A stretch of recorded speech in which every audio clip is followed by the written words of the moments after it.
glory to Yahweh, Bashem, Eloshai, Bashem, Makakadash. And double honor to the apostles, the elders, great millstone, who do well, and the stars of word of truth and sincerity. And peace and mercy to all who elect out there that will also be true and sincerity. Sincerely pray them and listen. Yeah, because I don't know, there's a lot of things going down in Texas as of late, with the whole RFID scanning, with the MOTB, the Karagma, the Karaks, as we know in code.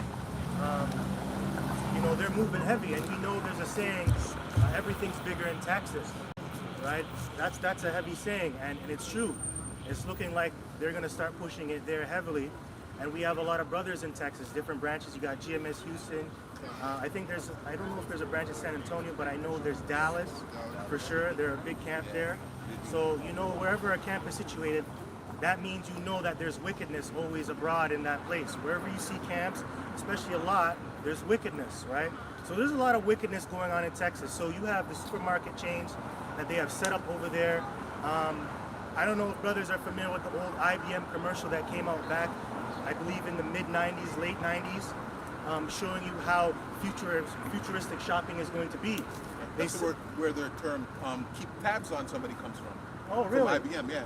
Okay. Yeah, tab is where, keep tabs on somebody, that comes from IBM. Oh, that's good to know. That's good to know that slogan, because that's exactly what they want to do with you. So we know in Psalms 49:11 it says their inward thoughts is that their houses shall continue forever. That's their plans. It's far-reaching. They believe they're going to rule on, and that's why they're going to implement a system to keep you people in check and also to monitor themselves as well. And that system is very demonic. It goes into the beast system, right? That's in Revelation 13. If somebody can pull that up, Revelation 13:15 on down. I got something for you. All right, sure. Go ahead, brother. This is 2nd Ezra, chapter 9, verse 1. He answered me then and said, measure thou the time diligently in itself, and when thou seest part of the signs pass. Right, and how do you measure the time diligently? You got to go through the scriptures, right? And measuring rod, that stick, you know, the scriptures, and you got to go by the prophecies. That's why Habakkuk chapter 2 verse 3 said the vision is yet for an appointed time. Though it tarry, wait for it, for it shall not tarry, it shall come to pass, right? Briefly paraphrasing. So you got to look at the times, you got to measure it, you got to see what time you're in, right? So if you're in the time of prophecy, you should be in holy conversation. You should be getting into the word more. You should be fasting, praying, conversing with brothers, doing shows weekly if you can, whether your schedule's busy or not, but you should be trying to the best of your ability. It says, which I have told thee before. Yeah, and we have been told way before. It's been written in these scriptures. It says, you know, the knowledge in the scriptures has been written aforetime for our learning. Right? So we know this. We know that the prophets of old, they came back, they spoke of these things, whether they understood it fully, but now we're living in that time. So you have no excuse. There's no cloak for your wickedness. So you should be coming up to us. You see, there's a lot of people out here, but a lot of them are in gross darkness. They should be really here. We should have a big audience. And scripture should be coming out. People should be asking a lot of questions. Right? And that shows you the fact that that's not happening. That's also confirmation of the truth. Both what the brother said and I just said is both confirmation of the truth, because this was set up for Israel to understand and to get, so they can be put back in remembrance of the Most High and His ways, because there's prophecies that are happening and are going to happen. But at the same time, for people not being out here, it's also confirming that this is the truth, because the scripture told us that how Israel was like. You know, and even to the point where he told Ezekiel, prophesy unto the wind. You know? Verse 2, it says, then shalt thou understand that this is the very same time wherein the highest will begin to visit the world which he made. And that's the last days that it's talking about. And by the way, the last days began when Yahushua came on the scene and when he left too. That's when the last days began, 2,000 years ago. So you may hear a lot of these esoteric rappers like AOTP coming out, you know, underground rappers talking about, but this is the last days, Vinny Paz. But hey, the last days, it began thousands of years ago. So you're talking about something that's old. You're late to the party, my friend. So you got to be looking up. You got to be looking at these scriptures, examining it, and making sure you follow up with it. That's it. It's very simple. Yeah, the scripture says, gross darkness covered the earth. Darkness covers the earth and gross darkness the people. Those guys that talk and stuff like that, they're just regurgitating what the prophets have said in spirit and in truth. But it holds no weight what they're saying. Just thought I'd mention that. I got the Revelation 13 afterwards. Yeah, sure. Yeah. Revelation 13 and 15.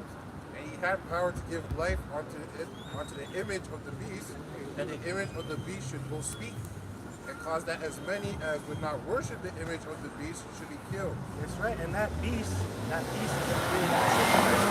Romanized system with Catholicism, capitalism, that mark and that branding, it comes along with it. And that beast system, it has a heavy influence all over the world. And it starts with the Americanization of the world too. That's why it's going to play out the way it is. And that's why this place, America, Babylon the Great, is really the testing ground for the MOTB when you look at it. Now, there are other places that have it, like Sweden, Switzerland, right? Switzerland, if you're familiar, they have a system dedicated to the mark of the beast. You got Spain, you got the Baja Club, but guess where it's being played out the most? Over here in Babylon the Great. That's where you're hearing it come out of, right? They're pushing it heavy over here. Oh, and it says, can you read the last part again? It says, and cause that as many as would not worship the image of the beast should be killed. That's right, and a lot of people, they don't really want to worship the beast. They're actually trying to fight against it. And I'm talking about government officials in different countries. They know what this system is going to do to them if they follow it. It's going to bring total catastrophe to their world, right? Sorry? Speak on worshiping the beast, there are ways you can worship the beast. Well, As people might think that you're bowing down to the beast and worshiping the beast, but maybe there's... Well, at the end of the day, like, you are going to bow down to it, right? At the end of the day, right? But the beast system, it plays out with the American way. It talks about Their ideals. the ideals, right? Yeah. Their ideals, what they believe in, the Romanized system, capitalism, right? Those things. 10-year, it's like a 10-year venture plans, business plans, getting a so-called 700 on your credit. These are all ways of the beast because they prime your mind to the technological system that's coming. They prime your mind to already think like that. So we come into a system where everything is based upon numbers typed on a screen. People are not only not going to bug out too much, which they will. You'll have your militias and people who will bug out. But what Esau is going to do is he's going to wear down the mind so that they're going to want it. Right? They're going to want it. So And you also have to remember the beast system is composed of NATO and the EU. So over the years, you saw a lot of agreements being made. You had NAFTA, you had the European Union, you had the African Union. Well, the African Union doesn't count, but mainly NAFTA, North American Free Trade Agreement. Those are systems or agreements that were made to bring in the mark of the beast, right? But it's composed of that. You understand what I mean? So there's a beast that is set up to work together. It's composed of literal countries and governors that are working together to bring it forth, right? So yeah. Real quick, I just got to interject because what this brother read in the book of Ezra, it says remember, right? Right? Remembrance, right? So we're in remembrance. Now I'm going to just read quickly the record of when we were coming out of the first Exodus. What happened, right? What kind of mark that Pharaoh had on us, right? And the difference now is that he's allowed to put it in two-thirds of Israel. Gave that mark.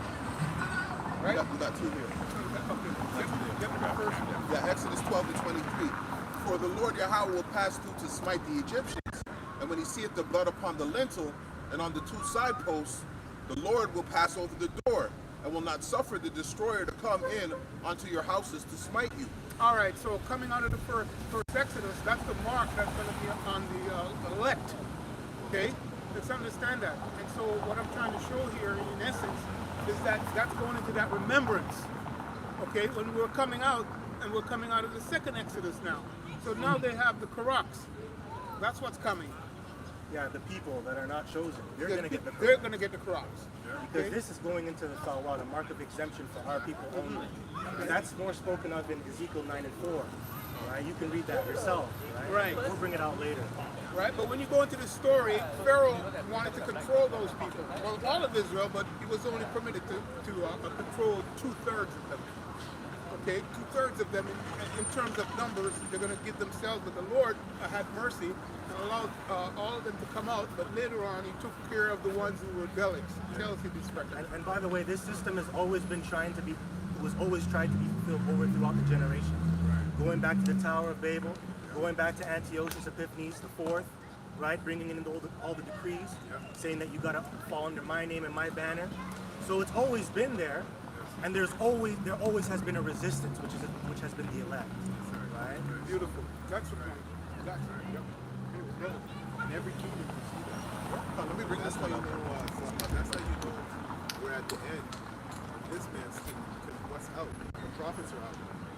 Before the Lord destroys the place, what does he always do? He brings his prophets out. Yeah, I do. Exodus 21 and 6. Just to show the dichotomy, the duality of the whole system, because, you know, regardless of left or right, Yahweh is still in place. He's the one that's conducting everything. But it just shows both sides, speaking to the doorpost and the all. Then his master shall bring him unto the judges. He shall also bring him to the door, or unto the doorpost. And his master shall bore his ear through with it all, and he shall serve him forever. And it's just basically touching upon what the elder was bringing about, is the next transition, which is them trying to mark you with that chip. That is the all of modern day. Right. That's right. That's right. Digital all. Hey, but beautiful, but the elect is already marked by Yahweh Hashem Yahweh Shai. Okay? And also the 2/3, but on their side. You know what I'm saying? But yeah, that's the point in terms of coming out. The first Exodus, but the difference now is putting that all in. Just read the last part one more time. Okay. Revelation 13, 15, I'll read the last part. And cause that as many as would not worship the image of the beast should be killed. Yeah, so like I was saying earlier, you know, there's been a lot of leaders out there that didn't want to go with the beast system. For example, Gaddafi. There are many other leaders too. Gaddafi, if you remember, he was going to set up an African Union, which was a gold standard to get away from the U.S. currency. So really, he was trying to really move away from the Americanized system because he knew what was going to happen. Because if you know the American dollar, it's not backed by anything. It's not backed by gold or silver. Just your faith. Yeah, just faith, right? And really, there's a petrodollar behind it too, right? You know, gas. But yeah, you're right. Yeah. But yeah, he got killed because of that. Well, so-called killed. We don't know if he's really dead. You got guys like Saddam Hussein too, right? They didn't like that, and then they got killed. They lied and said he had weapons of mass destruction. That's a whole other can of worms. But a lot of those nations, they were against the beast system.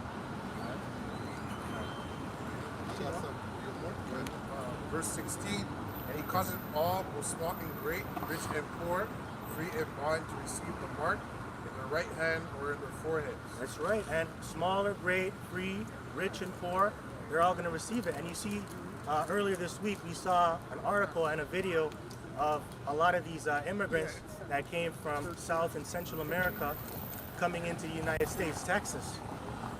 And those people, they didn't have no money. They just came with whatever they had to this country. So you know they're the poor of our people. And guess what? They were branded with that barcode. And a lot of people, they didn't like that. Especially the guy who was representing them, who brought them up. He's like, why did Greg Abbott put a barcode over them? So that barcode is going into the system that's going to come out later on, which is the mandatory chipping, the digital ID. So that thing is being implemented, right? And you're also seeing a lot of these grocery stores, these chains, they're changing the infrastructure of their store to make sure you can actually be RFID interactive. So they have these self-scanners, so now you can just grab all your stuff, you get a bottle, you don't even need the physical barcode on it, you just walk right on out, it scans your chip, you're good to go. You are the barcode. You're him. You are the barcode. You are hackable. Yeah, you are happy. And you know what? They did that with a lot of you people with this Lady Vanessa. They put some real biometric ingredients in you so that you would be or you be compatible with the frequencies that it's sending out here through these 6G networks, 5G networks. Right. Yeah, I don't even know if you can say that. Oh, yes, right, That's right. what I'm saying, but You talking about the Internet of Things? Internet of Things, basically, that's it. To make you a part of the Internet of Things. That's right. Because the Internet of Things, to get into that, is what the brother was speaking about, is that Quran. The seed is going to be plugged in. Okay? So, that's very deadly serious because right now, Esau's not pushing that right now because people are not completely wasted yet in their minds. And I mean, when I say wasted, I mean of all hope and rebellion left in them. That's how bad it's going to get. All types of manners of destruction and evil and terrors by night. Animals are the Lord's going to bring them all out. And there's going to be a great dividance in the spirit between them that are the Lord's and them that are Esau's, which are going to get destroyed. This is Revelation 16:2. And the first went and poured out his vial upon the earth, and there fell a noisium and grievous sword upon the men which had the mark of the beast.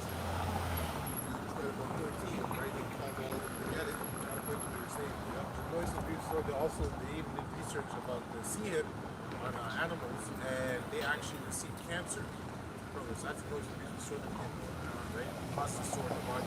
So they're actually going to get that. It says, and I heard the angel, the mark of the beast, and upon them which worship his image. And I heard an angel of the waters say, Thou art righteous, O Lord Yahweh, Ba'ashem Yahushai, which art and was and shall be, because thou hast judged thus. Judgment. So if you take that, obviously there's a sort of destruction that comes along with it. And we know the destruction is thermonuclear destruction and all the other things that are involved. And the Lord coming back at the end of the day and destroying people. Like there is going to be a physical appearance of our Lord and Savior coming back, destroying people who are not desired. Right? Not desired. You're allowed to be feeling, right? It's true. It's true, right? You know? That's right. Because the Lord said, I have not come to send peace, but a sword That's right. and division. So the Lord, he ain't coming back here to pat you on the back and say you did a good job. He's coming back for the ones who worship him and who overcame the trials and tribulations that they went through. So one, kingdom of heaven, it's about works and faith. It's not about just you talking and thinking that you're going to go through smoothly, because this is not a smooth ride. That's not how life works. Right? You want to finish? Yeah. Okay. Revelation 13 and 17. And that no man might buy or sell, save he that hath the mark and the name of the beast or the number of his name. So if you don't buy into the system, you're not going to be able to buy or sell, which is do business, interact with things, going to your local markets, the store, taking the subway. Right now, you know the subway, it has integrated Presto, all these things. They got rid of tokens over the years. You don't see people doing that. So this place is changing, man. So if you don't buy into the system, you ain't gonna be a part of it. And if you're not a part of the system, you're gonna be branded as an outlaw or an outcast. You're gonna be on the run. Hey, real quick, I remember you could have faked it with a dime when I was growing up, but they think it's a token. Or you make slugs and get in on the subway free. But you couldn't use it though in the slot. But on the bus or on the train, you could put that fake slug in there. Right? That's how far they've come. I can't tell you how long ago that was. But we used to do it on the bus and on the train for what it's worth. So we've come a long way to this convenience. That's a beautiful point, because what the brother is really explaining is that they are actually slowly incorporating that transition. They're getting rid of tokens, then they got rid of the penny, now they're going, right? So they're getting rid of cash in front of your eyes. It's gradualism is what they're doing. Really? Yeah. Thinking about that, huh? Yeah. Very good term, gradually. Gradualism, yep. And you know the word ism, it's a suffix that pertains to. Right? So ism, it goes into a system. Right? So there's a system of gradualism that's happening right before your eyes. And a lot of people can't see it. But you know, we're here to tell you that. That's why we're telling you what's going on in Texas and right in front of you in your own home, right? You got these little kiosks that are set up. Use the wave of your hand. Use biometrics. So, yeah, apps, right? We told you before it happened. Now, that gradualism is simply the old frog in the lukewarm water on the stove, right? But it's on a lukewarm heat, right? Before you know it, your goose is cooked, right? And we'll get into that. But that's what that gradualism ultimately is. You don't know that you're being cooked. Go ahead. I just say that frog is stubborn too. So it's not like you didn't hear about this.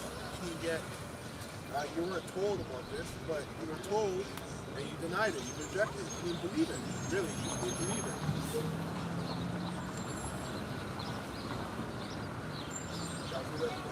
No, there's a lot more. You got to read until the very end because it goes into the shy stigma, right? The 666. Revelation 13. See, here is wisdom. Let him that hath understanding count the number of beasts, for it is the number of a man, and his number is 666. So 666, right? So that's 666, and that's on the barcode. I don't know if you have it on here. You should have a thing here. Let me see if I can. Yeah. You have Right here, brother. yeah, no, but I have there's an image. Okay.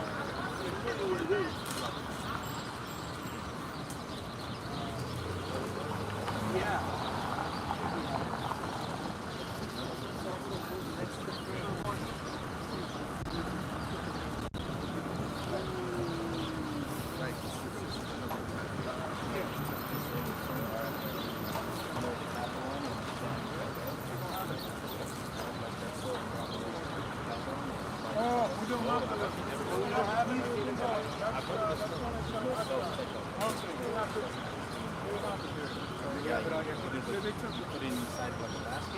Well, it's on your water bottle or whatever, right? It's there. Yeah, this is it, right? This is the barcoding system.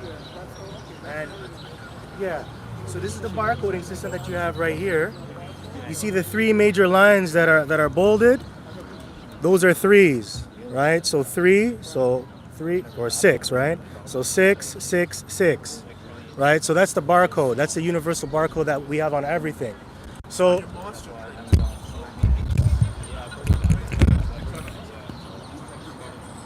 Yeah, it's on every barcode, but like the actual alphabet, right? That's the Hebrew alphabet. Right? The little dragons, yeah, that's actually a Hebrew alphabet. So it's right there too. So that's a universal barcode. So universal means uni means one in one verse, right? So one saying. So that's why they have it on everything. Everywhere you go around the world, they have a barcode. So like I said earlier, this is far-reaching. They want to put that barcode on you, right? So now you're the product, which makes sense. If you brothers are familiar with your license that you have in your wallet, that's actually a straw man. You're actually a product of the state, right? So now if you're a product of the state, you're a corporate entity. So now you're a commodity. So now you can be bought and paid for. So that's why they want to brand you like that. Okay? So now it's going digital and we're moving away from the analog way of doing things. The old time. We're going into a new world order. That's right. All right? So hey man, you are the product. That's why when you go into the charagma or the mark, it says a marking or a branding. Right? So what do you do when you brand something? They're property. Right? So now you are property of the elites and the system. So now if you don't abide by it, you got to get kicked out. They got to kill you. Because now you're a cancer. And that's how they look at us and people who don't want to buy into this. You're a cancer. That's it. I got a precept for you. This is 2 Ezra 16:1. Behold, speak thou in the ears of my people the words of prophecy, which I will put in thy mouth, saith the Lord Yahweh, Ba'ashem Yahushai. That's right. And the Lord, He put it in our mouths to do it. You know, we're not coming out here because it's obviously a fun thing to do. You know what I mean? Like there's many things we could do on a Saturday. We could be making money. We could be chasing women. And just making more money. Because we're Israelites. We love money, right? But the Lord put it in us to come out here and teach the Word. And prophecy, it just means to say it before it happens, right? When you break it down. So this is not coming from us, it's coming from the Lord. We're just reiterating what the word says. We're actually plagiarizing the book, copying the Lord, and just going out and being disciples. It says, verse 2, and cause them to be written in paper, for they are faithful and true. That's right. So he caused it to be written in paper. First you saw him when he came down on Mount Sinai, he engraved it in stone, which when you engrave something in stone, it means it's your final word, but it had to be written in paper to show that there's a contract and an agreement. Because you can't just say it anymore, especially in this world, because your word doesn't mean nothing. Now you got to write everything down. And the Lord made sure he did it that way, so you people don't have an excuse to say that you didn't hear the word, right? And it says, verse 3, fear not the imaginations against thee. So don't fear. Don't fear the imagination, because these people, they imagine a vain thing and a wicked thing against us. They want to see a lot of you brothers dead, whether you care or not. They hate that you're up here. These people hate you, right? They hate that you're coming back to your nationality. They hate that you're serving the Lord. They hate that you say that the Lord is a so-called black man, right? They hate that you're saying that the angels are going to come back in ships. So they're imagining they want to put you to death. Right? Sorry, what you saying? No, I was going to say also that they're going to go into slavery. That's right. They hate that too. It says, verse 3 again, fear not the imaginations against thee, let not the incredulity of them trouble thee. And that incredulity, it just means unbelief. That's where you get the word incredible from. Unbelievable. So just because they don't believe doesn't mean that the scriptures and the prophecies aren't going to happen. So don't worry about that. You don't care if they don't believe. That's their problem. Just be glad that you have the eyesight, right? You got the faith. You got the knowledge. It says, that speak against thee, for all the unfaithful shall die in their unfaithfulness. So they're going to die in their unbelief, and they're going to die in their lies that they've inherited. A lot of them are, and they're going to realize that unto the very end, when the strangeness of our salvation comes, spoken of in Wisdom of Solomon, the 5th chapter. Because that's where they're going to realize, wow, these are the children of God. We've inherited lies, and it's going to be too late, and then they're going to die, and then they're going to go into slavery. All right? Hey, I gotta jump in because one of those imaginations is this triple crown. Okay, we talked about it. It came up. This false triple crown that they want to actually give us, right? From the beast system, going back to what it represents. What it represents. But what I want to read for you is to show you the duality in spirit and in truth. The triple crown that the elect is going after versus the one that they're offering in this system. Read it, brother. Let's go to Hebrews 7:1. For this Melchizedek, king of Salem, priest of the Most High Power, who met Abraham returning from the slaughter of the kings and blessed him, to whom also Abraham gave a 10th part of all, first being by interpretation king of righteousness, and after that also king of Salem, which is king of peace. Right? Prophet, priest, and king. And we know who this is in spirit and in truth. But I just want to show you that's the crown, that's the triple crown that the elect is after. And it comes out in the book of Esdras. Right? Hey, so the wicked imaginations of this system is to give you their triple crown. That comes from that system. Okay? Which is basically finished. Hey, but you're in the Lord's trick bag, and that's how it works. Okay? So you keep that over there. You keep that crown of yours.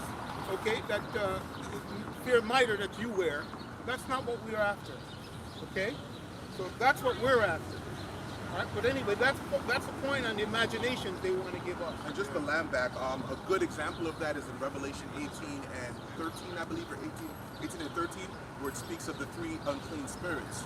It goes to Washington, D.C., then it goes to Vatican, and what you see is on in everybody's mouth right now is Britain. Right? And their stronghold with the economic and financial aspect, right? Which goes back to what Elder Apostle Tahar put up on us years ago about this Brexit and how it would collapse the system, and now we're seeing it take place. So everything that the brothers are speaking about, it all falls in conjunction to them destroying that dollar and making it a cashless society. Right. Yeah. And you know, that's funny you say that because prophets and be some kings. Now the crown that they're trying to give us, trying to be a prophet, a priest, and king in this society, that's corruptible. The crown he was bringing up is from the heavens. There's Melchizedek, right? He didn't have no father and mother. So he materialized from the heavens. Abraham, being in the Gentile state of mind, paid him his tithes, and then he went back up, giving his blessings. So that's what the elder says, that the mind of the elect is after incorruptible things, which leads to eternal life. This system that's coming is corruptible. No matter how nice they make it and how pretty they make it. And it's funny you just saw, because it said that Abraham, he paid 10% of his tithes. So you're seeing the Hebrew economy being played out there. This government, he wants to take 20% or all of it. No, He's all not of it. supposed to take all of it. All of it. You know what he did though? What did this devil do? We all know the term fractional reserves lending. What did they do? They hold 10%. It's the same method. They hold 10%, right? And send off, lend 90%, and they create more in existence. So they're using the same method on the left-hand side. Esau conquers everything. It's a duality. So that's the economy you're supposed to be following, because this guy, he'll take all of it. You're supposed to give your 10%, and then charity comes afterwards. But it just shows you how powerful Melchizedek was, Malach King Righteous, right? That's really Yahushai. And Abraham means father of a multitude. So he was a very great man, and we know that he was very rich. But it also says in the scriptures, strong men retaineth riches, right? So it shows you our forefathers, they were very strong, because they were dealing with the actual tangible money, right? And that money has weight. The money that we have doesn't have weight. So the elites that run the society, they're not really strong men. They're really weak. They're the basis of men. Right, and you have a lot of our people, they buy into that money, and they think they're strong, they think they're on a level. You see them on Instagram eating stacks. That's not strength, right? Strength comes in the money, the weight of the money. That's why the whole Brexit situation that you spoke about, you notice they didn't want to merge with the European Union and take the euro. They stood with the pound and with the quid. Yep. So those are all weights. If you understand how their money system works, a pound is a weight.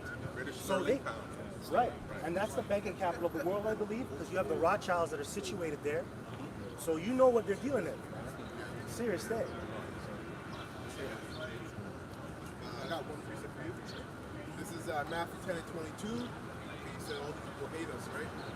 It says, and ye shall be hated of all men for my name's sake. But he that endureth to the end shall be saved. Oh yeah, and that includes everybody, man. But starting with Yahushua first and foremost, he was hated by all men. Isaiah the 53rd chapter goes into that. He was acquainted with sorrows and grief, and he was rejected by all men. So that includes, it says all men. So that's plural. That means everybody, right? So that means the prophets didn't like Yahushua because they didn't really understand it. And there's been many incidences where prophets didn't like other prophets. I spoke about it 2 weeks ago when Jeremiah was in a situation when he prophesied against Shiloh, or not Shiloh, against the Israelites of that time, and he compared their judgment to be like Shiloh.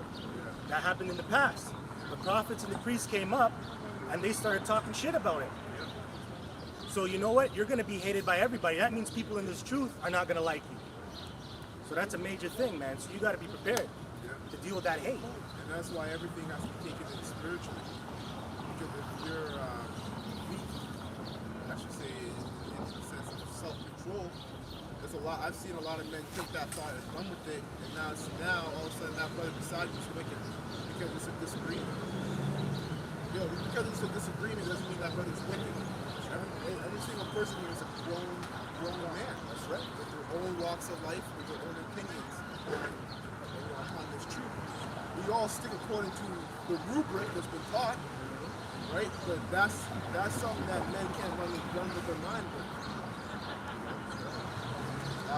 And that's why Yahushua, when you go into Luke, the 2nd chapter, he said, I'm out here to do my Father's business. So that's how you got to look at it. It's just a business, right? So you can't let personal feelings get in the way of things. Doesn't matter if you hurt their feelings, doesn't matter if they disagree with you or not, you come correct and you do what the Lord says, because that's what Yahushua did. That's it. I'll finish this this up. It says, verse 23, but when they persecuted you in this city, but when they persecute you in this city, flee ye into another. For verily I say unto you, ye shall not have gone over the cities of Israel till the Son of Man be come. And now, guess what? Israel is a people for its place. Right? So he's also talking about the literal Israelites, not just the city itself back then, because it happened back then in 70 AD. Right? But also it's going to happen again in this Exodus, in this Egypt. So we have to be in the mindset of pilgrims. Being pilgrims. We're going to be on the run. This is serious business. We're going to be on the run. But the Lord said that they're not going to come upon the whole city until the Son of the Lord comes. So some will die and some won't. Verse 24, the disciple is not above his master, nor the servant above his Lord. So he said very simple words to what encompass his whole life. Basically, read how I lived out my life, see how I lived out my life, and know you're going to go through the same things. Simple. Everything I went through, everything I thought, everything I endured, you're going to have to endure the exact same thing if you want the kingdom. It's not an easy walk. That includes brethren. You brought that up. You're going to have to endure brothers. Yahushua, he endured Peter. He endured Peter. The other disciples had to endure Paul. You know, you got to really put yourself there, because imagine if any one of us came back just from killing any one of us. It was like, you know what? I'm changed now. I saw you, Yahushua. You're still gonna be like, yo, what are you talking about, man? Right? So Paul had to endure that too. And Yahushua, because it says in Philippians that he made no reputation of himself. Right? So he came here lower than the angels. And he made no representation of himself, right? Reputation of himself. He didn't show all the he didn't boast and brag about what he could do.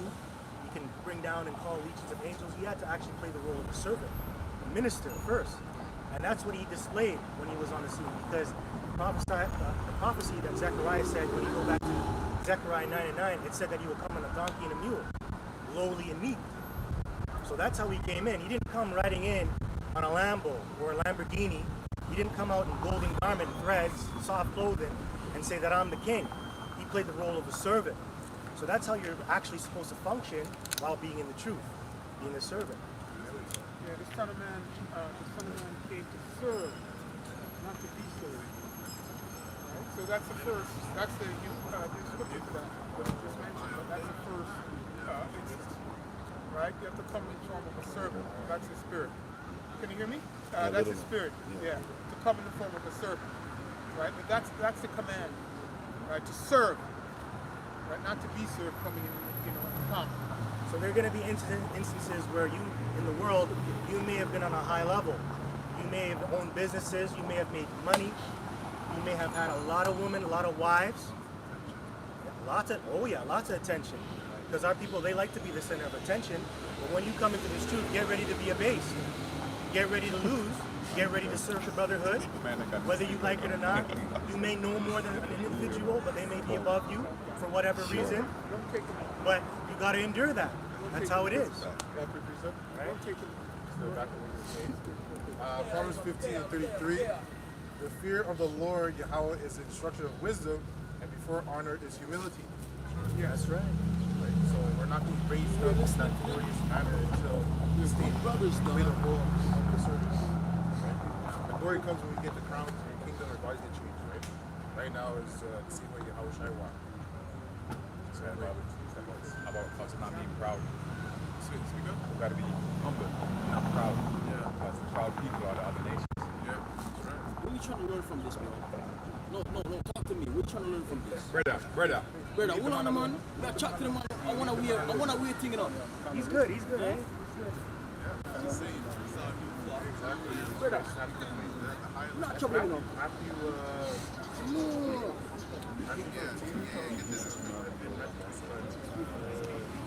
I'm an Israelite. You say I had one. Hey, that's the spirit. You see what we just went into? And then that's for Yeah, I you got guys. a precept. Hey, did you understand that? We just went into the lesson about that, and then this Black people happened. some love you still. Right? That's why I said don't take him home.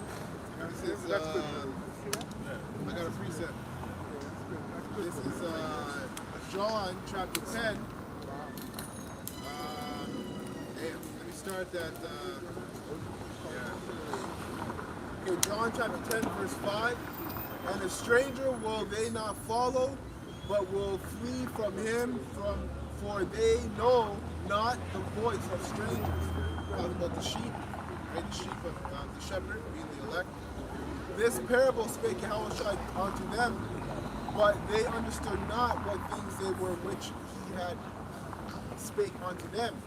Then Yahushua said unto them again, Verily, verily, I say unto you, I am the door of the sheep. All that ever came before me are thieves and robbers, but the sheep did not hear them. I am the door. By me, He's going into his elect. His elect is going to actually hear his voice and not hear the strangers. So those strangers could come in different forms. They can come in different prophets of the world, different doctrines like Reflo Dollar. What's that guy? Nation of Islam. You have many other things. Muhammad. verse 10, I'll jump down to verse 10. It says, the thief cometh not, but for to steal and to kill and to destroy. Starting with Esau, Edom, right? And he's the physical counterpart of the spiritual demon Satan. So with this brother, with what just happened, he had an Israelite that had a demon on him to try to get him to weed him out. Right? And then how you handle it was perfect. Put him on the other side, but this is a spiritual thing. Okay, he's new. It's a new sheep. So it makes sense the spirits are going to do that. That makes sense. You want to learn real history? Fuck with me, Right? dog. And the Satan is one of the Tell you about hell, the lake of fire, all of that, right? bro. So See, bro, I right tell you on a time, real life right story. on time. Sorry. It says verse 10. Been stabbed, been The shot at. thief tell you cometh anything, not bro. but for to steal and to Time. kill and to destroy. It's a joke, bro. I come that they may have life Hell is real, and bro. that they might have it It's more deeper than this abundantly. shit, bro. I am the Telling good you, dog. shepherd. The good shepherd gives his life for the sheep. But he that is a hireling and not the shepherd, Hey, did you hear what he just said? The good shepherd gives his life for the sheep. Yeah? Yeah? That's Jesus. No, you don't. That's not Jesus. What? Right? Hey, that's, That's Jesus. Jesus, No, dog. that's Jesus right there. The shepherd. Look at the He sign. like the sheep. Look at the sign. Come on, man. Well, that's Jesus Like right the there. whole fucking world. Hey, put the kind of camera on Jesus. dog. That, kind of camera on Jesus right there. Right? The pig of the earth. The pig of the earth right there. Jesus, the pig of the earth right there. Hey, continue, brother.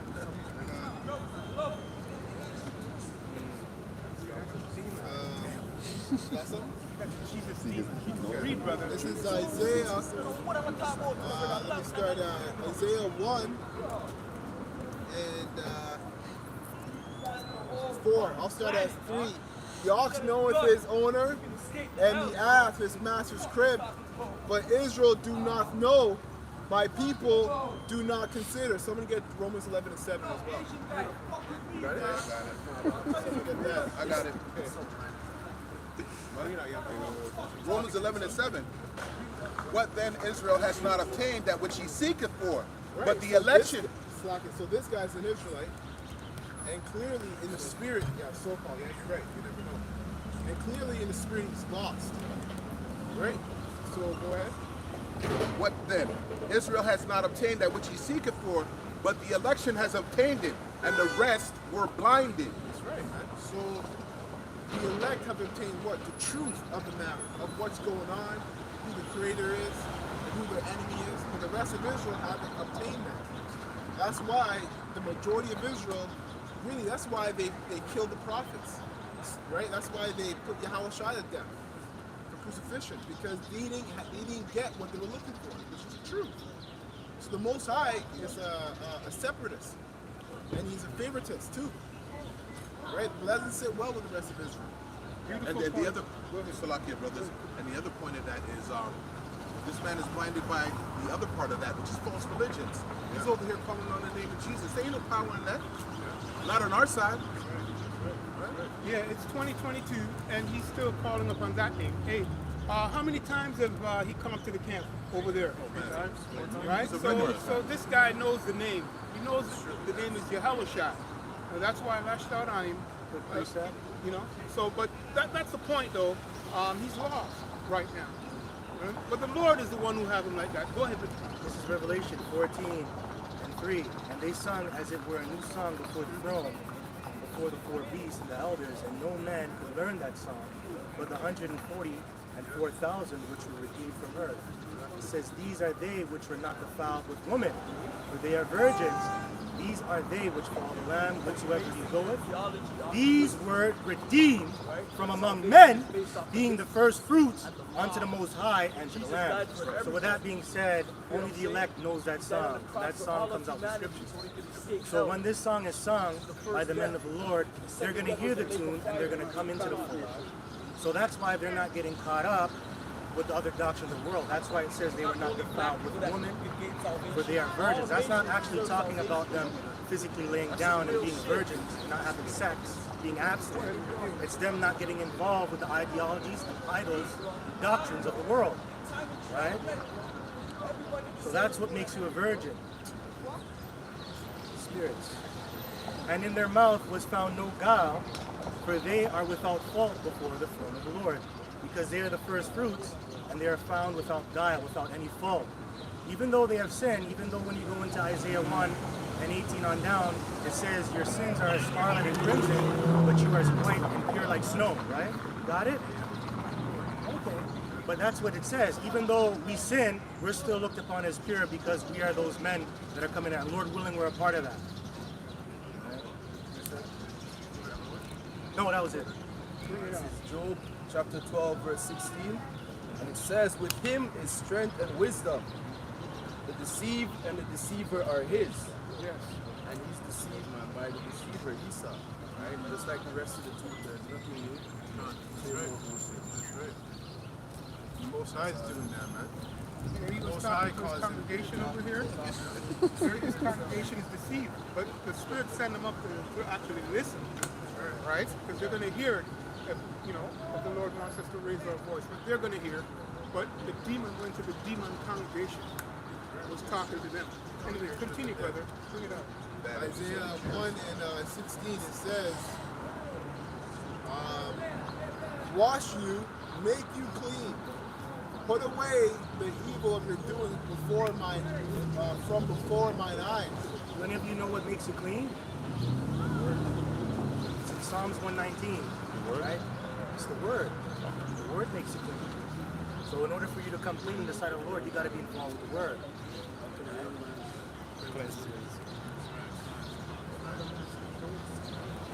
It says, put away the evil of your doing from before mine eyes. Cease to do evil. Learn to do well. Seek judgment. So you see it says learn to do well. So when you come into the truth, you actually got to learn things now. And that takes time. So you got to put off the old man. Like I said, it takes time. So there's going to be things that you have habits for. Bad habits. That doesn't necessarily mean you're a wicked person. It's just it takes you longer to put away certain things. Some more than others. So you got to relearn this thing. Right? It's a process. Sorry? Relearning is about baptism. Relearning is about baptism. Yeah. Yeah. By fire, too. By fire. Baptized by fire. It says, learn to do well, seek judgment, relieve the oppressed, judge the fatherless, plead for the widow. Come now and let us reason together, saith the Lord Yahweh. Though your sins be as scarlet, they shall be as white as snow. Though they be red like crimson. That's where you get the word crime from. Because when you get the word crimson comes from the word crime, right? So if you were actually a criminal before in the streets, that's how you would look like. The Lord looked at you as a criminal when you came in. Now you're not a criminal. Now you're in what's they called, probation. Now you got to follow rules when you come into probation. You can't do drugs. You can't do anything illegal. So that's how you got to learn, right? That's how you are. We're not really in a good case, guys. We're actually on probation, right? So we're not saved just because you throw on a garment. You have to finish until the very end. You know, and all at the same time, it's still more proof here than out there. That's all proof of this truth is. But the point is, like you said, you have to make it to the end. Right? You have to work. We have to put everything back and then we're in probationary period. So the word rehabilitation came to my head. Active, it's in etymology, it says active reinstating in a former rank or standing, restoration, active restoring anything to a previous condition. And if you're taking it in, the words there is R-E, restoration, restoring. So back, right? So that means it was already there before. It was there before, now it's being put back. Right? And it says specifically of criminals and addicts. You just mentioned that we're criminals. Criminals and addicts. Yeah. And we were addicted to sinning because we were caught in our own iniquity, which is what does iniquity mean? Being in the condition without having the law. So we were doing things that we didn't even know. It was like unconscious. We were just committing adultery, doing wickedness, man, and we thought it was okay for a point. Clarification. I've never heard this before, but you said before the law, what was it? Iniquity, yeah. Oh, iniquity is just you being in the condition without having the law.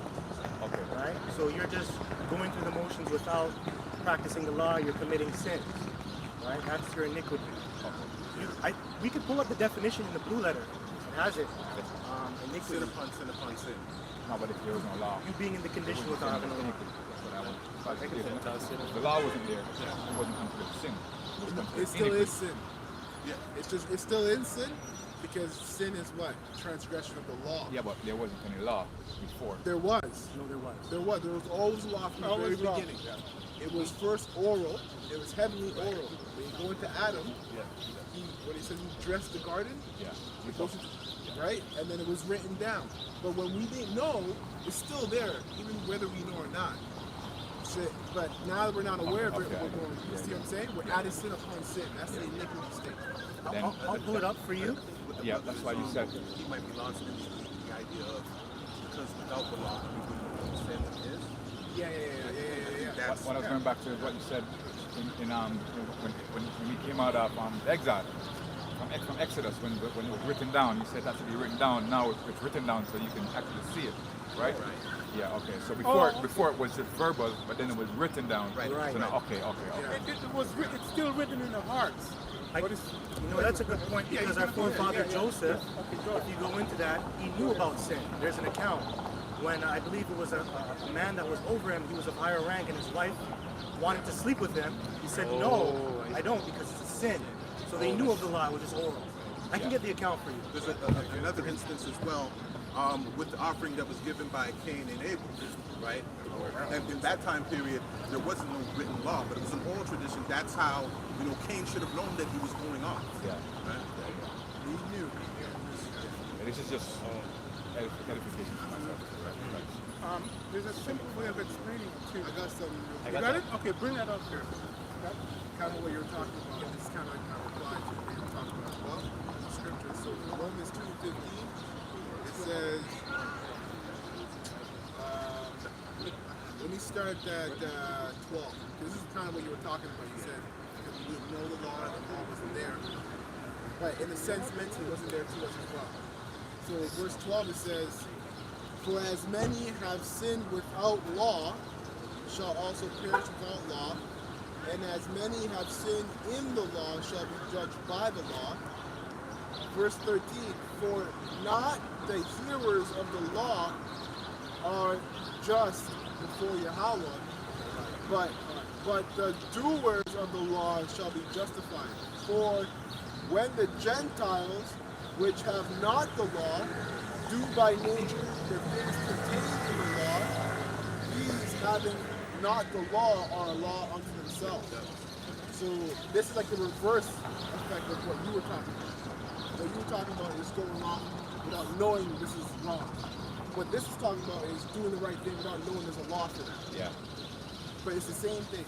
Yeah, which is what the forefather did when the woman wanted to sleep with him. He was like, nah, that's wrong. It's that inner conscience speaking to you, right? Which is the spirit, which is faith, too, right? That gift that you're given. Well, yeah, we're his people. I have that precept if you don't mind. Yeah. You can read this out? Okay. This is Genesis chapter 39, verse 7.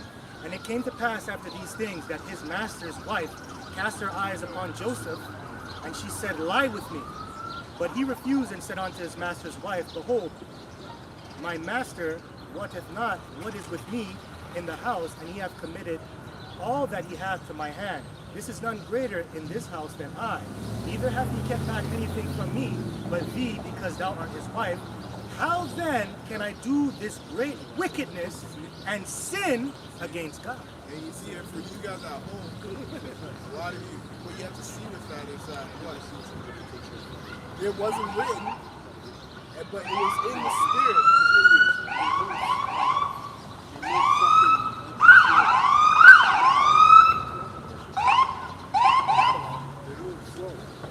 It was still in Joseph's spirit, right? It was in Joseph's spirit to keep the law, okay? Which proves that we are the children of the Most High, not the whole world.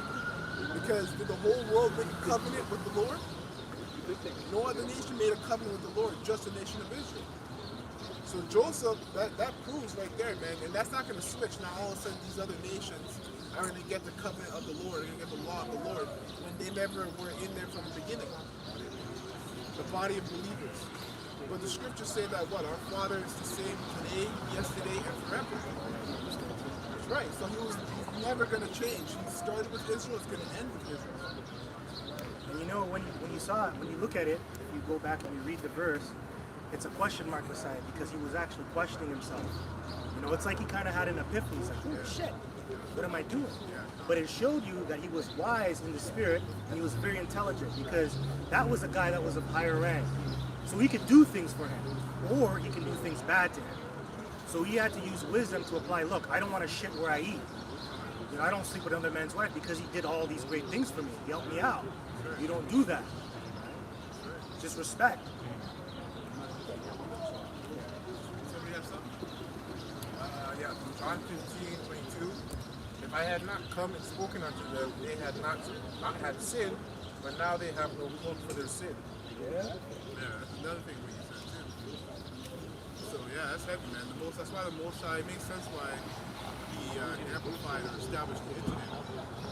How would we be able to get out there? How would we be able to push this work out there and give the apostles to all the different Israelites that are scattered? Because if they don't hear the truth, then now they have a cloak for their sins.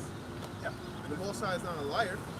So this truth on the internet, that's how you know that was established with this truth. Because even the one guy in Colombia who has his own camp, Right. the one guy, Yeah, he's the the other only guy one in out there. Nigeria, he's a one-man camp too. And so yeah, come on. Because it's like a sentencing period. Everyone's getting their verdicts. You did this, you're being wicked, You have a chance to change. If you don't want to change, then the judgment's coming. Right? So that's why the book is being taken off. So they can't say they didn't know. That's God. You can't say you didn't know. So when the judgment comes, the justice comes, everything gets turned up. You can't say, oh, I didn't know, Lord. I didn't know these stuff. But yeah, you did. You're walking by the street, the prophet is speaking, you heard it, and you kept on moving. That's it. That's no excuse. Isaiah 55 and 6, it says, seek ye the Lord Yahweh, Ba'ashem Yahushai, while he may be found. Call ye upon him while he is near. Let the wicked forsake his way, and the unrighteous man his thoughts. And let him return unto the Lord Yahweh, and he will have mercy upon him, and to our power, for he will abundantly pardon. So that's a beautiful thing, man. Because like the scripture said prior, that our sins are like red like crimson. And I think he also said the sins of Judah it's been written in stone. So that's a metaphor for saying like it runs deep, man. You couldn't get that out. I would have to make a whole new stone, which is really what he's going to do.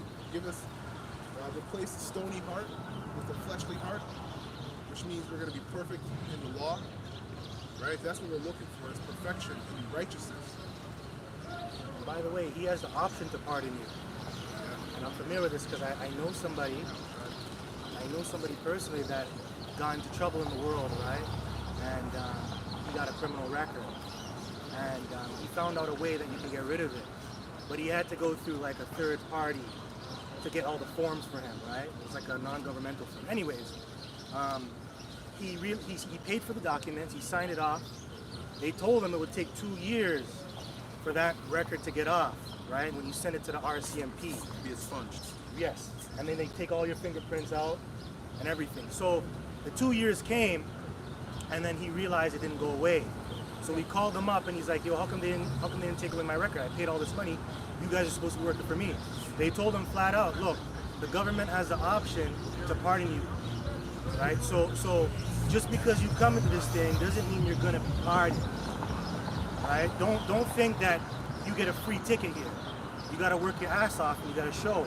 So that applies in this government, and also applies in the heavens, because it says the heavens is my throne and the earth is my footstool. So even though this kingdom's wicked, it still applies.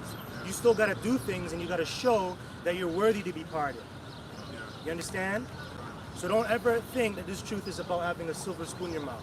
A lot of guys just come up in a garment, think they can get involved, but then they realize it gets too hard.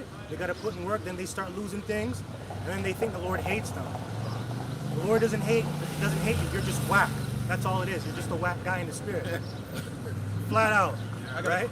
I got a quick Whole precept. week in the spirit. I got a precept back up the brother Barrows, and pretty much this speaks to your point as well. Ezekiel 3:18. When I say unto the wicked, thou shalt surely die, and thou givest him not warning, nor speaketh to warn the wicked from his wicked way to save his life, the same wicked man shall die in his iniquity, but his blood will I require at thine hands. Right? Right? So the blood is on your hands if you don't warn the wicked of Israel. That's us doing our part. We're doing what we have to do. So what does that mean? That means you have to teach. You have to teach. You have to teach. You have to Present your body as a living sacrifice. Right. You get into this thing, you study, and then and all that thing, right? You're studying, and you're going out there, you're teaching as well. You don't teach what you don't know. You teach what you do know. You might not know everything. That's a test on you too. Because I myself have been in that situation too many times. The Lord has humbled me too many times. Can you get excited about it? And you get a certain kind of pride about it because it's your heritage. But it still comes with humility because you have to teach what you know. And you're not going to know everything when you come to this truth right away. You're going to only learn certain things. The smart thing to do is like, I don't know that yet. I'll come back to you once I get the information. You know? And the tongue, man, that tongue is unruly. Very unruly. The scripture says it's the smallest member in the body, but causes the most hell. The most wickedness, the most evil. Back to this. Isaiah 55 and 7. Oh no, verse 8. For my thoughts are not your thoughts, neither are your ways my ways, saith the Lord Yahweh. Did you just finish expounding like that? You come into the truth. A lot of men come into the truth, and they go through a lot of hell, and for some reason think the universe is the Lord's against them. The Lord hates them. But the Lord just said, my thoughts are not your thoughts, and my ways are not your ways. Right. You came here to learn of me, not the other way around. So if you're going through it, it's because I'm making you go through it because there's something you need to learn. Right. It's a very straightforward father-son kind of Exactly. That's how it's supposed to be. I got a quick precept for you. Your kid breaks your rules, they're gonna whoop him, right? Exactly. It's the same thing. Exactly. All right, quick precept. Proverbs 25 and 2. It is the glory of Yahweh to conceal a thing, but the honor of kings is to search out a matter. Right. The honor of kings is search it out. So you gotta look for it. So even let's say you're going through hell, and you're not praying to the Heavenly Father, or even asking like, why am I going through this? You're not gonna get to the answer. Right? you got to search it out, because when you search out the Lord while you're going through hell, what does that bring you? It brings you closer to the Lord. It builds your faith. You're being prepared for fiery trials. Acceptable men, acceptable men in the furnace of adversity. That's right. You know? Ecclesiasticus 2:1. My son, if thou come to serve the Lord, prepare thy soul for temptation. That's bread and butter right there. Verse 2, set thy heart aright and constantly endure it, and make not haste in time of trouble. So it's not even like you can't have questions. You can have questions. You can ask the Lord, like, why is this happening? But you're saying, don't haste in a time of trouble. You know, don't get into the flesh. Don't get into your emotions. Get into the scriptures. Get into the word. How many times have I brought your forefathers in situations like this, or even worse than this, and I brought them out? You know?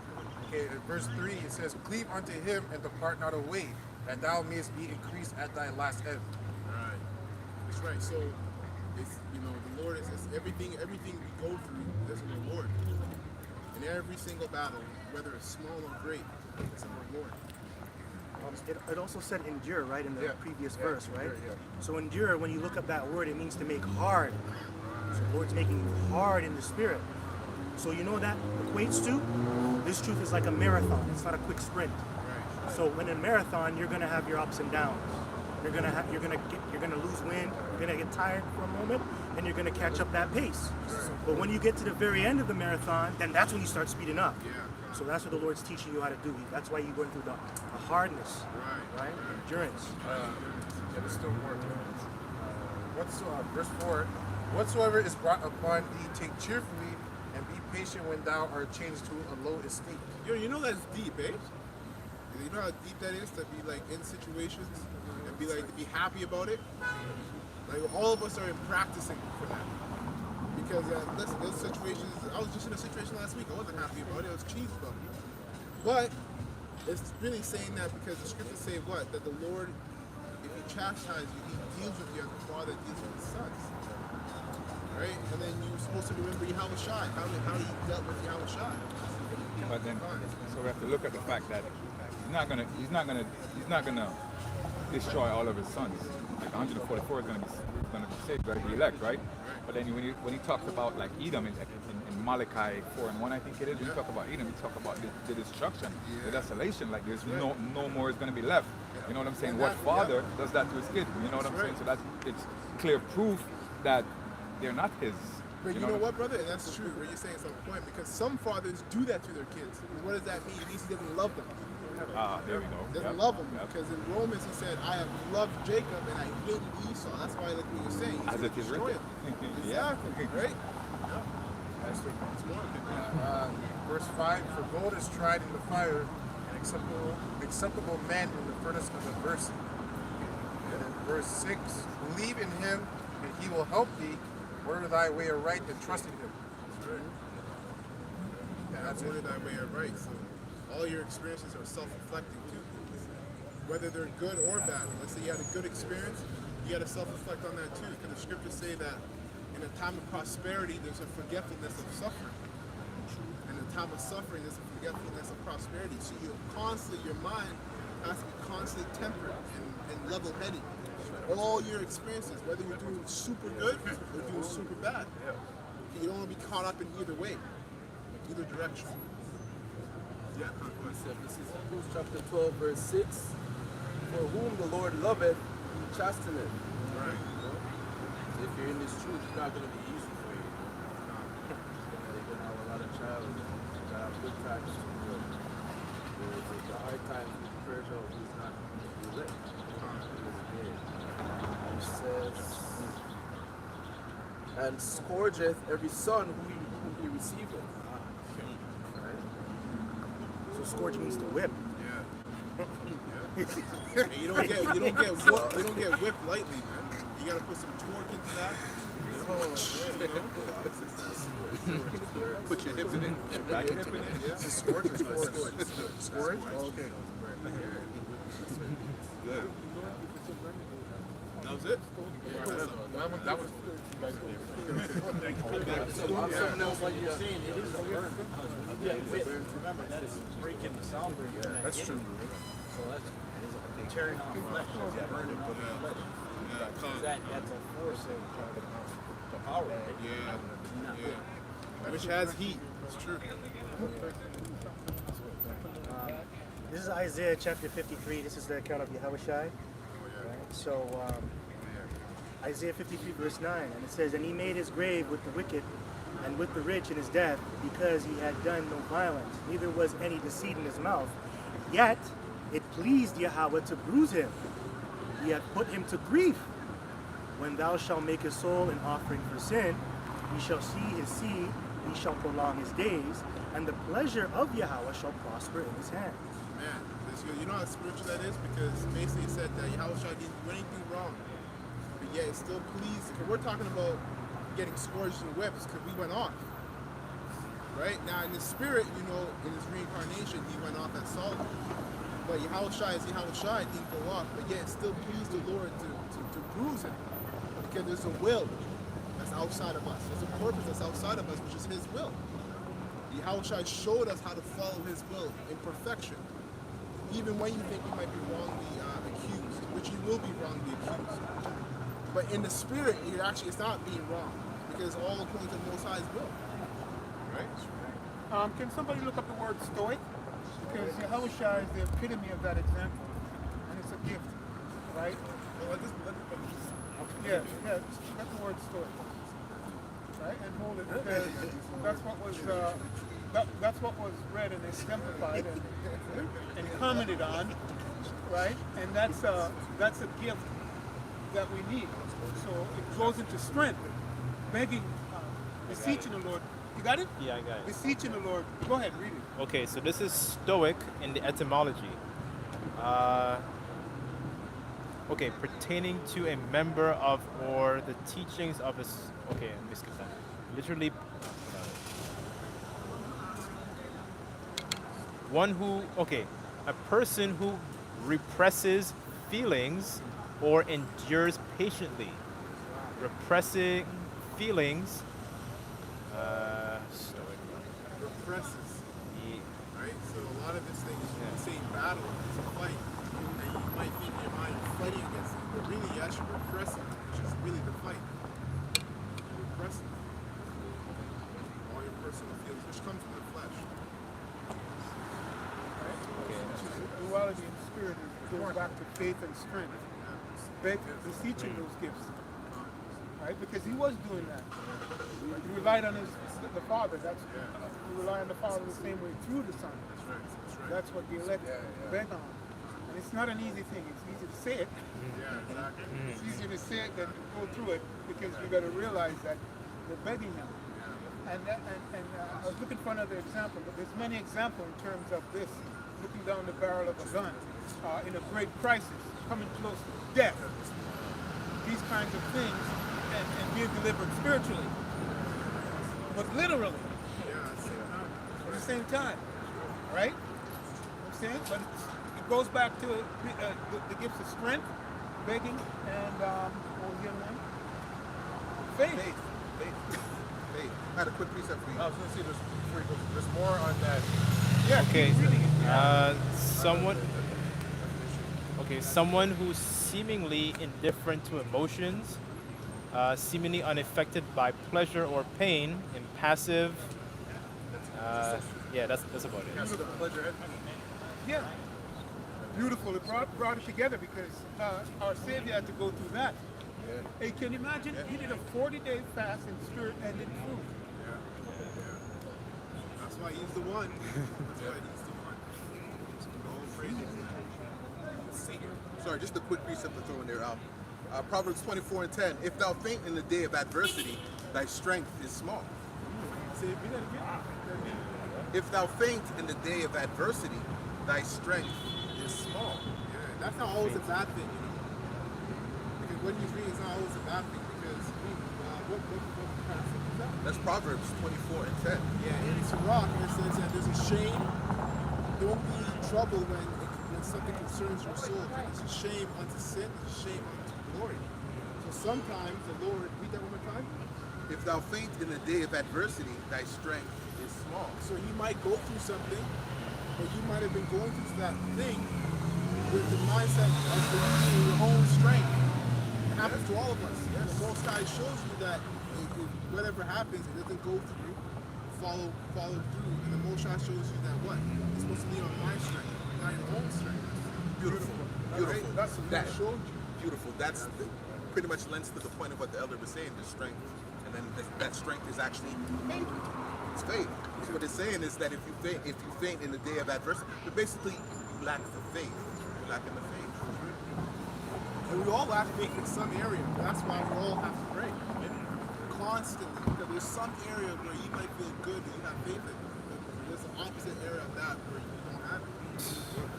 And you need the Lord. That's why you got to pray. We all. I'll get on that. Let's sit on that. I got more story. Okay, Ecclesiastes 2:7. He that fear the Lord wait for his mercy and go not aside lest he fail, lest he fall. So we're back to like Peter. Peter was walking in the water, and yeah, it's the exact same thing. This is kind of what he started drowning. Right? He didn't follow the path that the Lord had for him. He said, walk this way, walk straight. Right? And he went just a little bit off, just a little bit. And he started drowning. Yeah, Exactly. that's where it happened. Because this place is polluted. If this was back then, your mind, like, you won't be bombarded with all of this distraction. All this images, damn symbolism and all this shit. Fucking demonic influence and shit. It's practically the same thing, but it's just up the scale now. Yeah.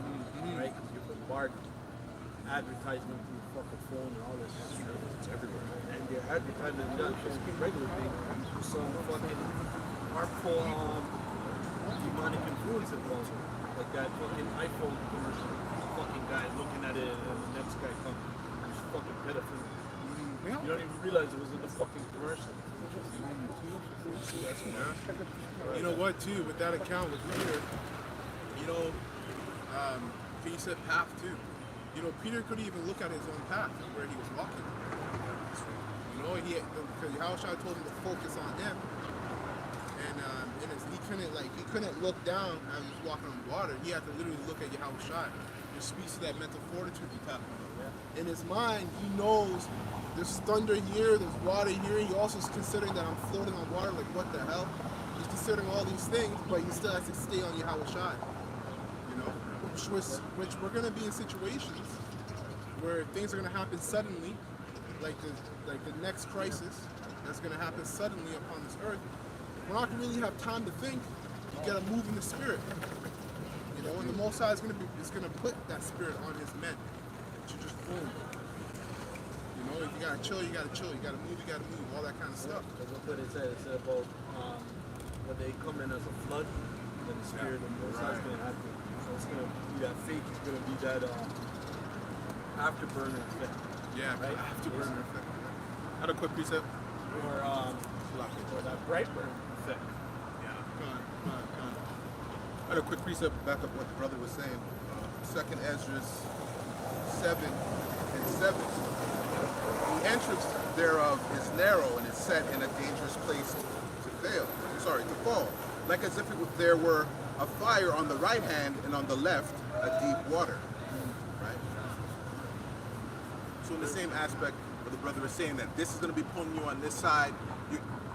The brother brought it out earlier. Just you're going to be going through a lot of trials and tribulations, but you got to have the horse blinders on. You got to stay focused. It's just like how Peter was supposed to stay focused on Yahweh Shai and walk straight towards him and not worry about everything else and all the other confusion that was going on in his mind.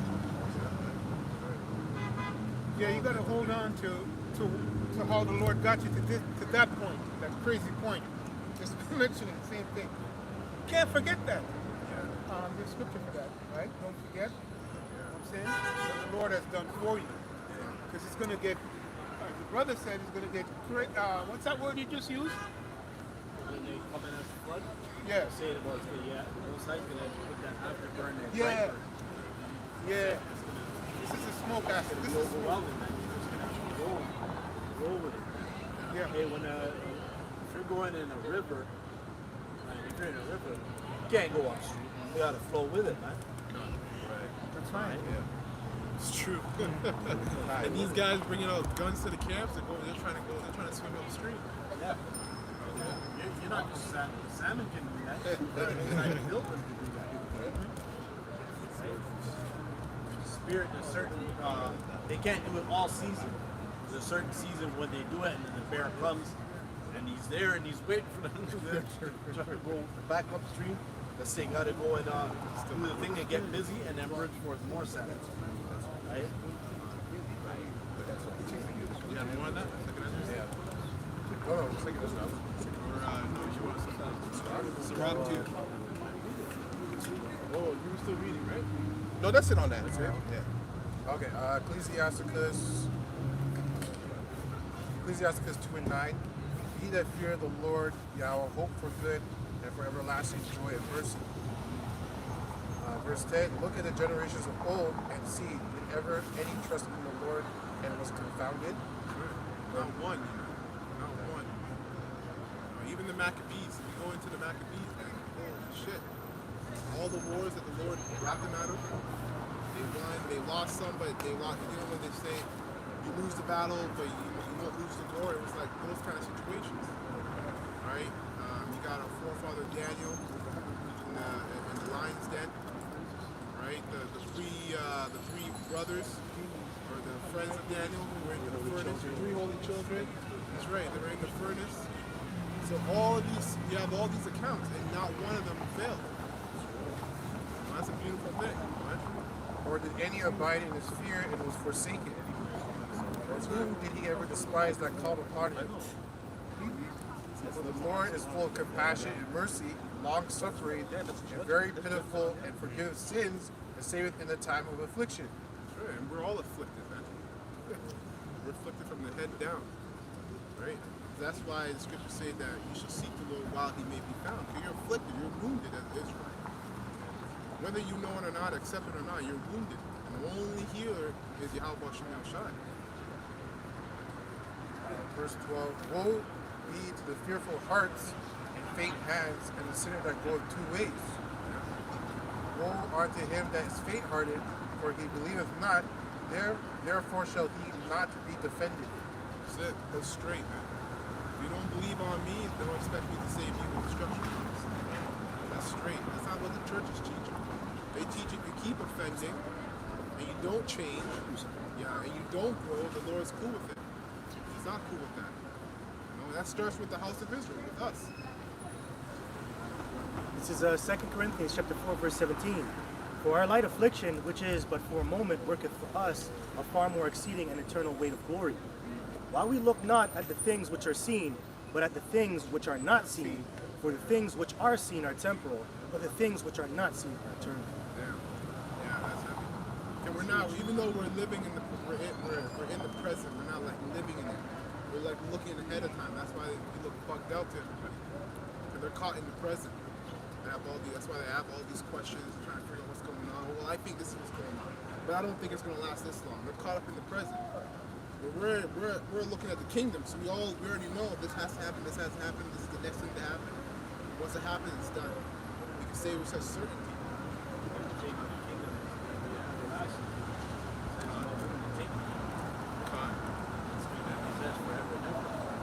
No other nation will come in after this one. Right? We're going to have dominion on the whole earth and then throughout the whole universe. Right? It's a very serious thing. Yeah. Have to attain. Paul was just bringing this out because he was just inspiring the church of Corinth that this is a light affliction that you're going through. So you're not really as afflicted as how Yahweh Shai was. Right? So what you're going through is pretty light in the sight of the Lord. So take it cheerfully because what you're going to receive after is going to be greater. This affliction is really just temporary. Just like how Abel, I did believe his name meant transitory. So you're just here for a moment, you know. You're a worm in the sight of the Lord. Your life is very short in this time, but you're going to come back greater. Right? same seed as the Yahushua is, right? But when you read the accounts of what happened with the apostles, back then, right after when the Lord brought us in, they suffered certain deaths, right?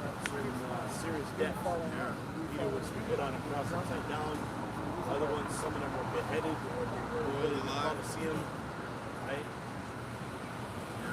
And the reason why it's light, brothers, is because even though the prophets, they went through a lot of hell, major deaths, the thing that Yahweh Shai did was greater because he took on all the sins of every single Israelite.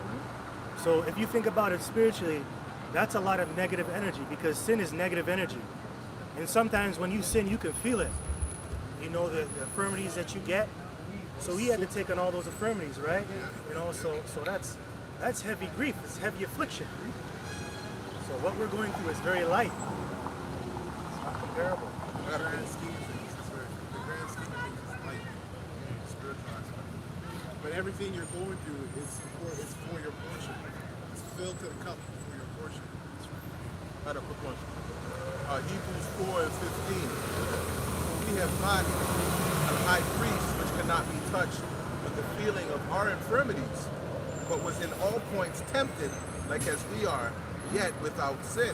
You know what it means when it says we have a high priest who cannot be touched with our infirmities? It means he's not going to waver based on how he felt, you know, or anything like that. He felt everything we felt, and he's still going to be a straightforward judge. Even though, you know, if he's like, we see brothers and we might feel bad for brothers. So in our weakness, we might keep giving a brother a certain chance that probably doesn't deserve it. But we don't know that in the spirit because why? We're servants. Our Lord told us do it 70 times. But Yahweh Shai, he's not touched by that because he's above that. You know? So it's a beautiful thing. We have a priest that's like that. It means he can't be brought off. He can't be swayed, he can't be brought off. Satan tried to buy him off while he was hungry. Told him, I'll give you these kingdoms. Listen, man, if you eat bread, if you're the son of the Lord, turn this into bread. If you jump off the cliff, you know them angels are going to protect you. Try it out.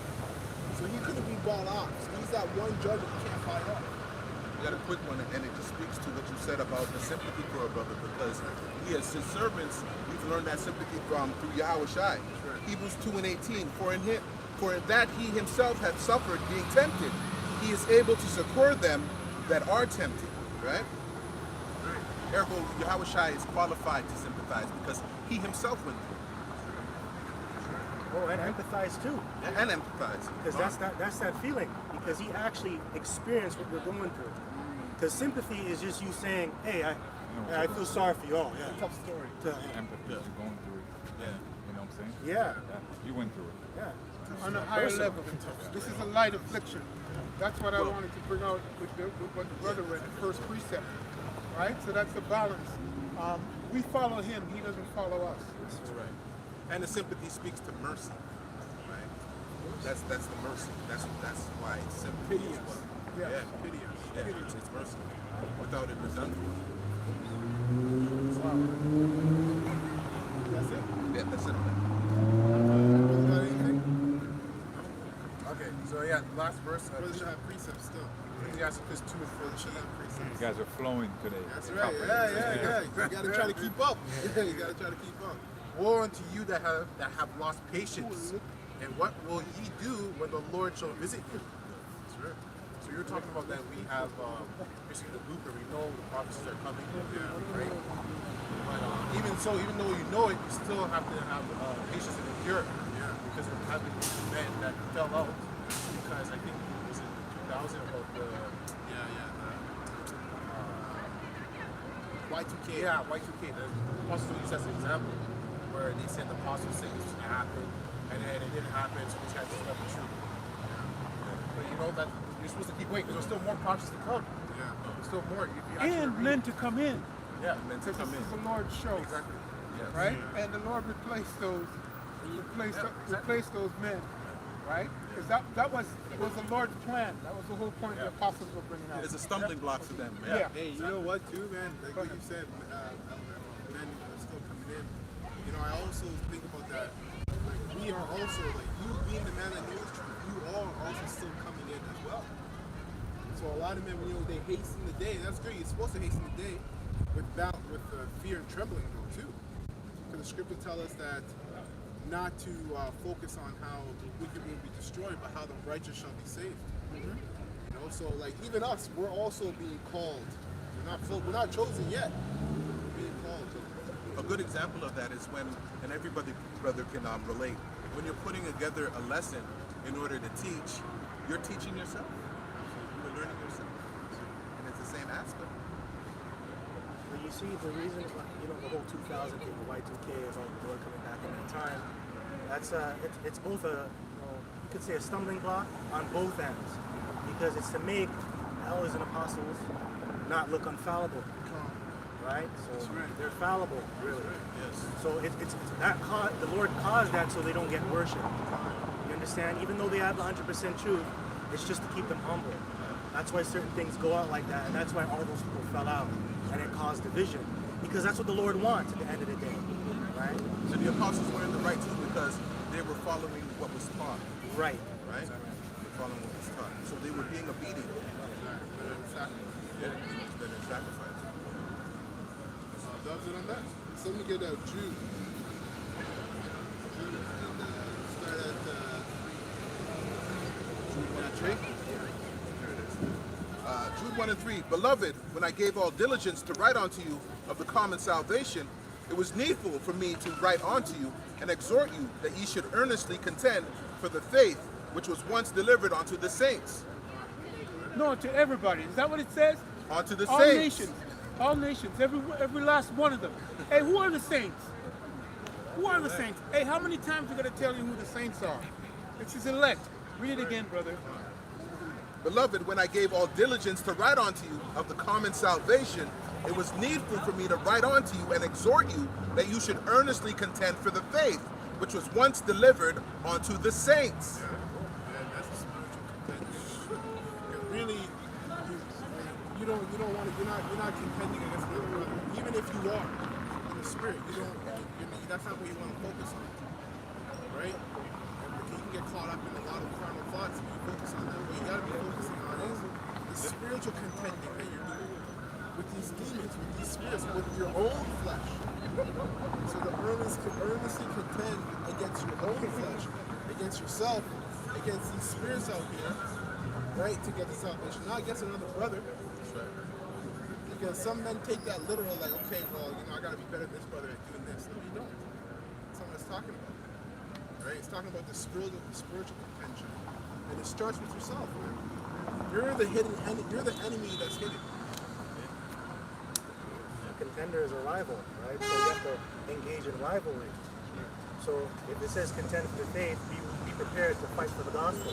Right. You have to defend for it. That's right. And the scripture says that we are soldiers. Right? So we don't entangle ourselves with the things of the world. So in the soldier, he's going to be solitary, and he's going to fight for what's his and what he believes in. So you got to really contend for it. So if people come up with strange doctrine, hey, that's your job. You got to contend. You got to fight. That's it. Right? That's it. Anything you want, come to a fight, you want to be number one with the fight, who's the whole hunter in the piece. These dirty ass philosophies and shit like that, right? So we're not saying we're supposed to go physically, not this nigga out. Yeah. But I'm saying spiritually, right? Because in order for us to push this truth, it's a fight, man. Right? It's a fight in your mind. Fucking, I don't want to do this, but that's Satan. Yeah. Right? It's your flesh. And nobody's gonna listen. I don't give a fuck. Yeah. It's not for you. It's not for everybody. Yeah, exactly. Exactly. Prophesy onto the wind. Continue, bro. Even the pigeons listen. Yeah. Other nations listen more to this. But they're like, oh fuck, did these niggas get back in the bar? We're fucked. Yeah. They're like, whatever. No, Jesus Christ is first. Wait, Brock, how much time? 25. 45 minutes? 25. Jude 1 and 4. For there are certain men crept in unawares, who were before of old ordained to this condemnation. Yeah, why? Because they were part of that wicked generation and they make it. Alright, so that means what? Before old, so it means reincarnation. They were in that lot in the spirit to come up against Moses, which represented what, the high priest at the time. Right? So they're going to be the same lot that come up against the high priest, which is Yahushua, and everybody else under them. So yeah, you're going to have men that are creeped on here unawares, means they're going to be buddy-buddy with you. Right? But in the spirit, they're not really for Yahushua. Anyway? Ungodly men turning the grace of our power into lasciviousness and denying the only power in our power, Yahushua HaMashiach. Yeah, here we are. We're in a time of grace. Right? Grace means to give thanks. Thank you. We say in Spanish, gracias. Means to give thanks. So we're in a time to give thanks to who? The Heavenly Father for having mercy upon us through Yahushua. And then you got men that are thinking about their own gain, their own glory. How can they come up? How can I get something out of this? Why? And it's really about giving thanks and grace to Heavenly Father. It's going into their own lust because it said lasciviousness. Yeah. So they're just coming in their own lust and their own wicked desires that they have. That's right. Instead of looking at the law and doing things right. That's right. So that also goes into being emotional as well. Because a lot of men, when they get emotional, it's really them going into their own lust. Yeah. Right? Yeah. That's what emotions are. We call them agents of Satan. Kindle with the hellish torch of Satan.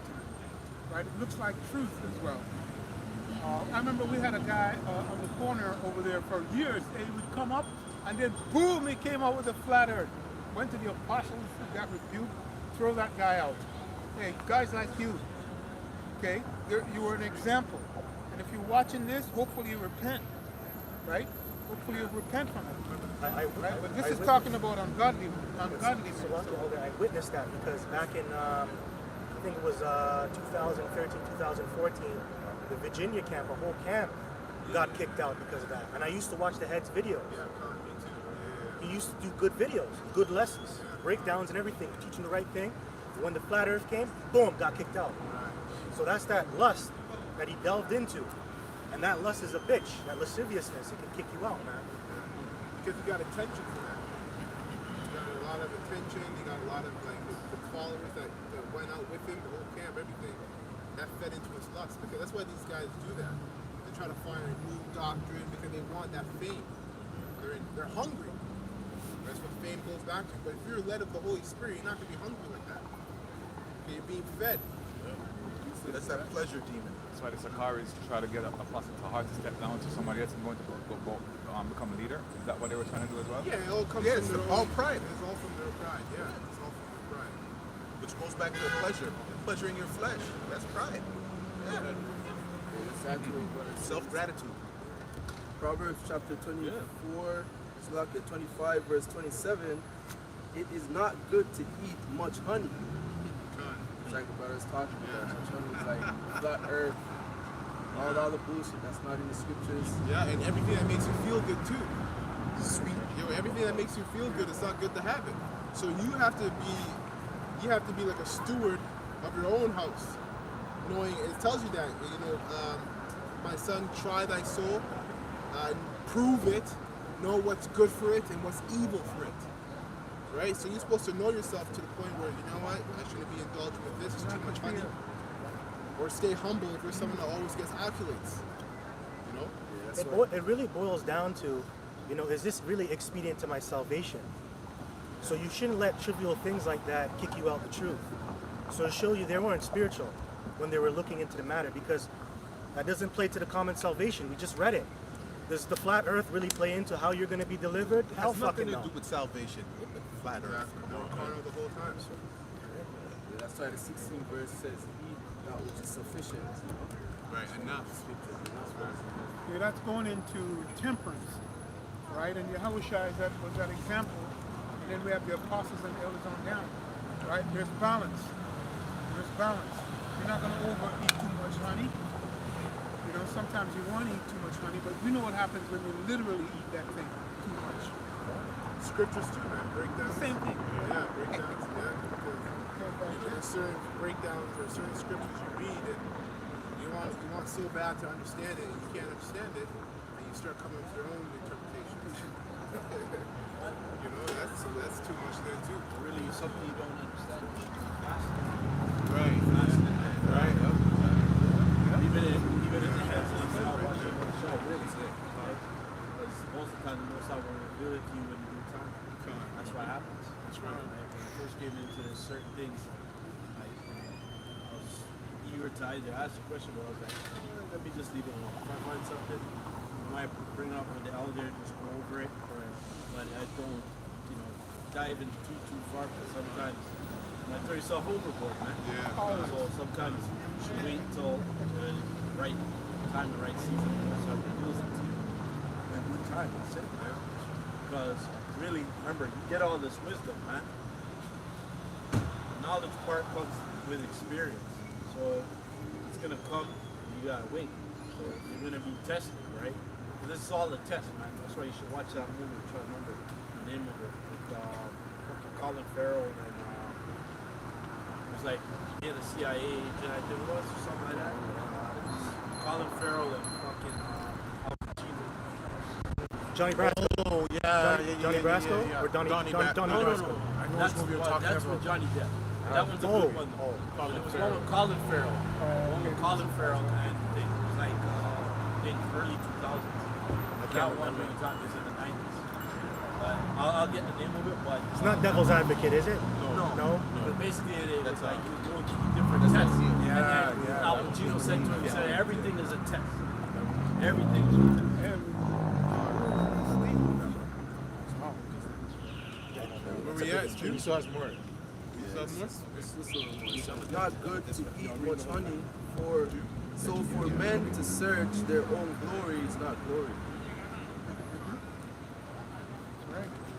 A lot of men get puffed up, trying to bring brothers out. It's puffed up knowledge about flat earth and all this other stuff that's not in the scriptures. That's right. The glory is not us, because when you sing in the Matthew 6 and 9, our Father prayer says that the glory belongs to the Most High. And the Most High bestows it upon His children. Those rightful men. You got nothing to worry about. Right? I got Proverbs 4:7. Yeah. Oh, bad. Yeah, the recruit. Yeah, that was he's a recruit. Yeah, That was called the recruit. Yeah, that was good. Colin Farrell and Al Pacino. Got Proverbs 4:7. Yeah. Go ahead, bro. So this is Proverbs 4 verses 7. Wisdom is the principal thing. Therefore, get wisdom, and with all thy getting, get understanding. So you pretty much have to seek understanding as well, Speak right? up, brother. Speak up. Yeah, you have to seek understanding. So if you get something and you're not sure, go to the elders and get the understanding from the elders. That's right. And what the elder said too was very on point about prayer and fasting, right? Because Romans 12:1 says, "Give your body as a living sacrifice." So when you come to Sophia, it says that you toil and you labor with her, right? And you're trying to get the answer. Part of that toil and labor is what you said, the fasting. It's a very good thing to do. If you can't figure it out, fast. The Most High will give you to pray and fast. The elder apostle Rhymelab had dealt with that years ago, because there was one dude that would ask him a question, then go to another apostle and ask him a question, then go to another comment board and ask him a question. And the elder just simply said, you ask the question, you just wait on the Spirit, and if you're with the Spirit, the Spirit's with you, you're gonna get that answer answered, the question answered. I was in Jamaica last week, and I was chilling with my brother because he took me where I wanted to go. And I was having a conversation with him about the scriptures, and pretty much just talking to him about like what we do. And he was like, for years I've been praying and just asking the Most High to show me the right way. So I'm like, maybe that's why I'm here now. Maybe now your prayer is being answered, because he's like gravitating towards what I'm saying. He's like, this makes perfect sense, because there's no way the entire world is going to be saved like they preach when you go to church. There's no way, because like right here, the Most High is telling you that I hate this person and I love this person, and it's a perpetual hatred. You know what I mean? So he's like, yeah, this makes perfect sense. So I'm like, you pray and you pray. Don't give up, even though you don't see your answers. Pray, because somebody, the Most High, might bring to you to give you the answer that you're looking for. Meanwhile, part of the answer is standing before Him, right? So it goes back to that strength and faith. ultimately, as we're growing, is wisdom. And sometimes you may already know the answer, but you just don't want to accept it. And that's why the Lord may not answer. Right? So Yahushua, use him as an example. He prayed 3 times to let the cup pass before him when he had to go on the cross. The Lord didn't answer him because he already knew that he had to die. Right? Came for his father's business. That's what he started with, right?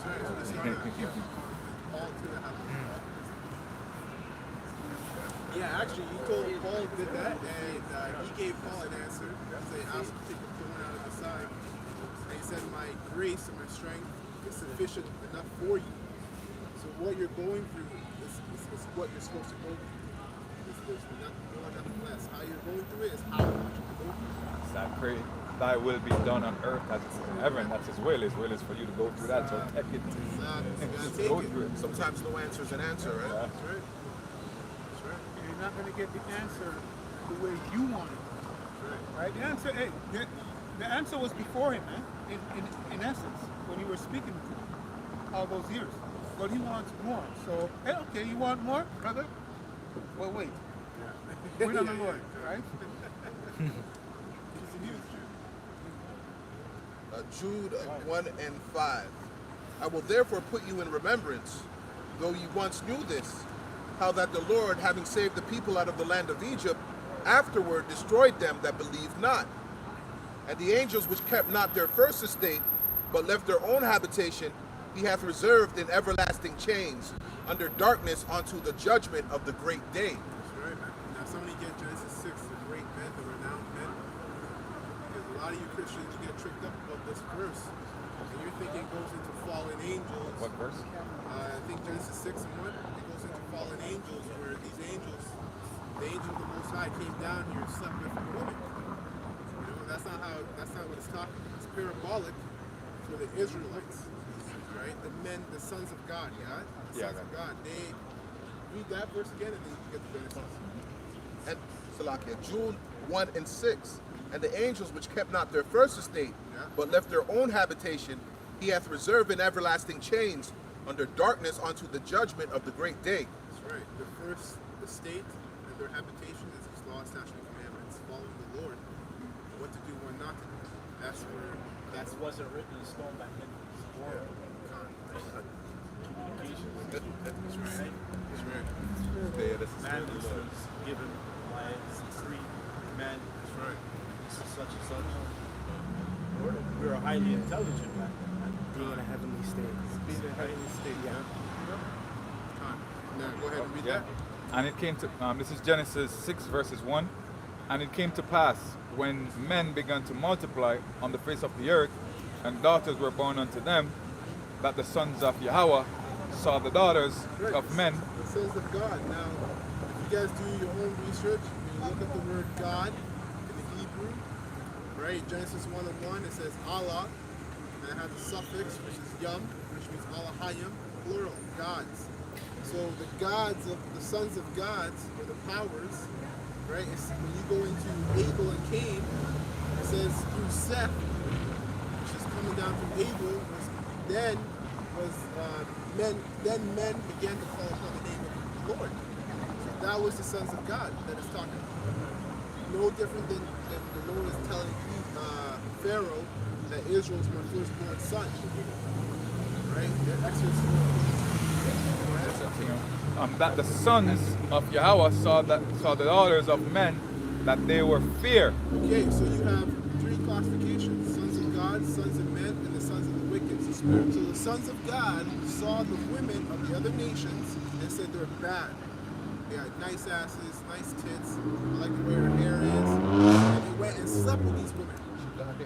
And the thing is, when you go into history of our nation, we always said not to sleep or make wives of the other nation, because then what happened to King Solomon? He started taking their customs along. So that's what was going on. You got Israel taking the customs of the heathens and sleeping with their women and so on and so forth. Go ahead. Yeah. That they were fear. To the father, like in that dowry fellowship. Oh, okay. Okay. They don't want to be a part part of it also, right? She's supposed to put up with a double. So now she's under, she has to follow the law, statute, and commandments, right? That's why, like, I don't know if you heard about the nastiness of the scriptures, but with the in Judges, tribe of Benjamin when they did. Oh, yeah. Remember that woman left and went after her. She committed adultery. That's why she left. She was she an Israelite? No, She was a concubine. And he went after her. Yeah. And they put her in a situation to go off too. They put her in that situation. Well, no, from before, when he was after her, that's why she left. Right? Because she was ashamed of what she did, so she tried to go hide with her father. Right? That's what these women do, man. But really, he should have put her to death. But he went to go plead with the father, blah blah blah, and you know, we go through that. Brothers have gone through that or whatever, right? This type of situation happened. So then you try to draw her back in or whatever, and then tribe of Benjamin was a bunch of sodomites, man. That wanted his ass, and then he wanted to give up the woman just for them to think and they fuck the woman to death. Straight. Go on, bro. Okay, yeah. And they took them wives of all which they chose. And the power said, my spirit shall not always strive with men, for that he also is flesh, yet his days shall be 120 years. Yeah, you know, yes, that's literal flesh, but the spiritual talking about you're wicked, right? We went to a lower state because when before Adam and Eve went off, right, they were in a heavenly state. And they weren't considered as ashes and earth. They were in a heavenly state. And then when they went off, now they're considered flesh. Yeah, because when you mentioned is was about trees with Right, yeah, Ezekiel 31. basically we're better looking than Higher in beauty and stature and better looking, because that's what this wisdom does. Right. Is that one of Ecclesiastes? Face to shine, yeah. That's right. They started to degenerate over time. You know, with the knowledge also, and even with their lives. So the scriptures also says they become a degenerate plant too. This is Genesis 6 verses 4. There were giants in the earth in those days, and also after that, when the sons of Yahweh came in unto the daughters of men, and they bare children to them. That's right. So giants in those days, not literal giants, as in like 10 feet tall, but you did have big men like that too. You have big men like that, but it's talking about their reputation, right? Michael Jordan's a giant today. Kobe Bryant was a giant. You know, yeah. Michael Jackson was a giant. These were giants, men of renown, so men of great reputation, right? So the lesson you know back then, those were Israelites. Just like today, it's Israelites that are men of renown, a great reputation because of all the things they do. Yeah, they were men of skill. Yeah. Right? So they were known for doing something that was very great Right.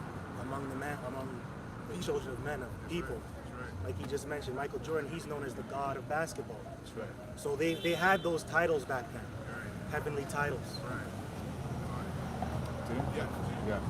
I have to say real quick, a spiritual understanding of what that giant is like the apostles, the elders on down, the truth. Okay? There's no match because Yahweh Bashem Yoshai set them up and set up the apostles on down. Okay? To be that giant as well. Intellect, spiritual intellect, mental, somewhat physical. The whole thing. Right? But the Lord humbled down these men because He's the one that chose them. See what I'm saying?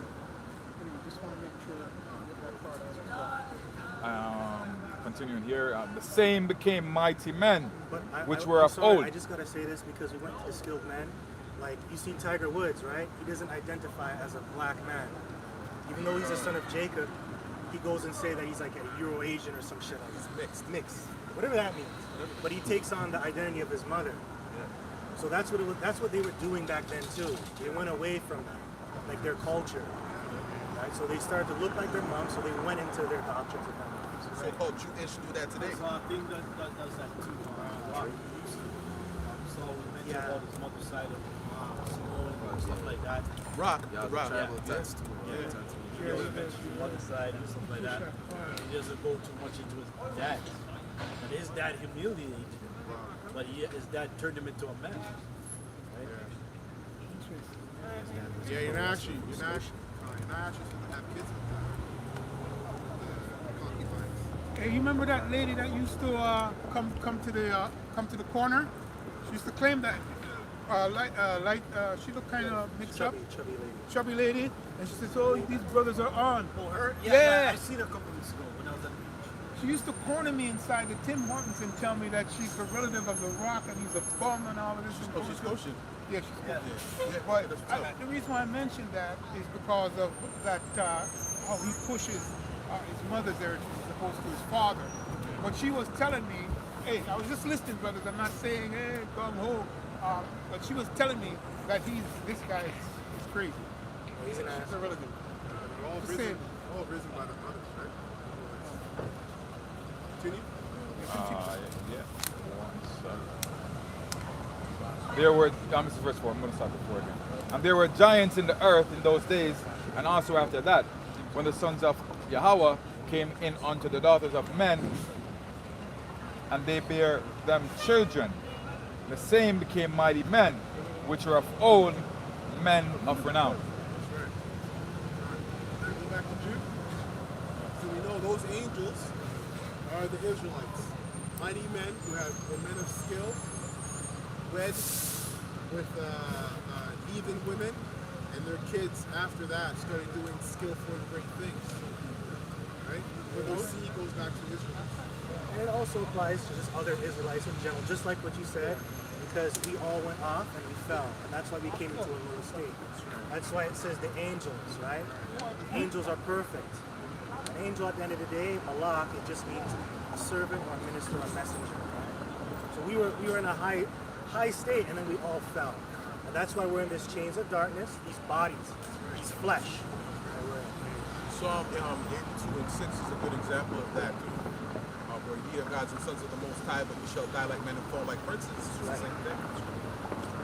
Jude 1 and 7. Even as Sodom and Gomorrah and the cities about them, in like manner, giving themselves over to fornication and going after strange flesh, are set forth for an example, suffering the vengeance of eternal fire. Yeah. So we had examples in the scriptures of what happens when you go after your lust. When you go too far after your lust, what happens? The Most High brings destruction. He doesn't say you're good and you can continue to do that. He says that there's destruction, there's death. Certain things are likened unto death, like sodomy. And is not this place like rampant with sodomy? Is not America rampant with sodomy? So guess what's going to happen? It's going to get destroyed. Right? The Most High has never changed his method, his message from day one.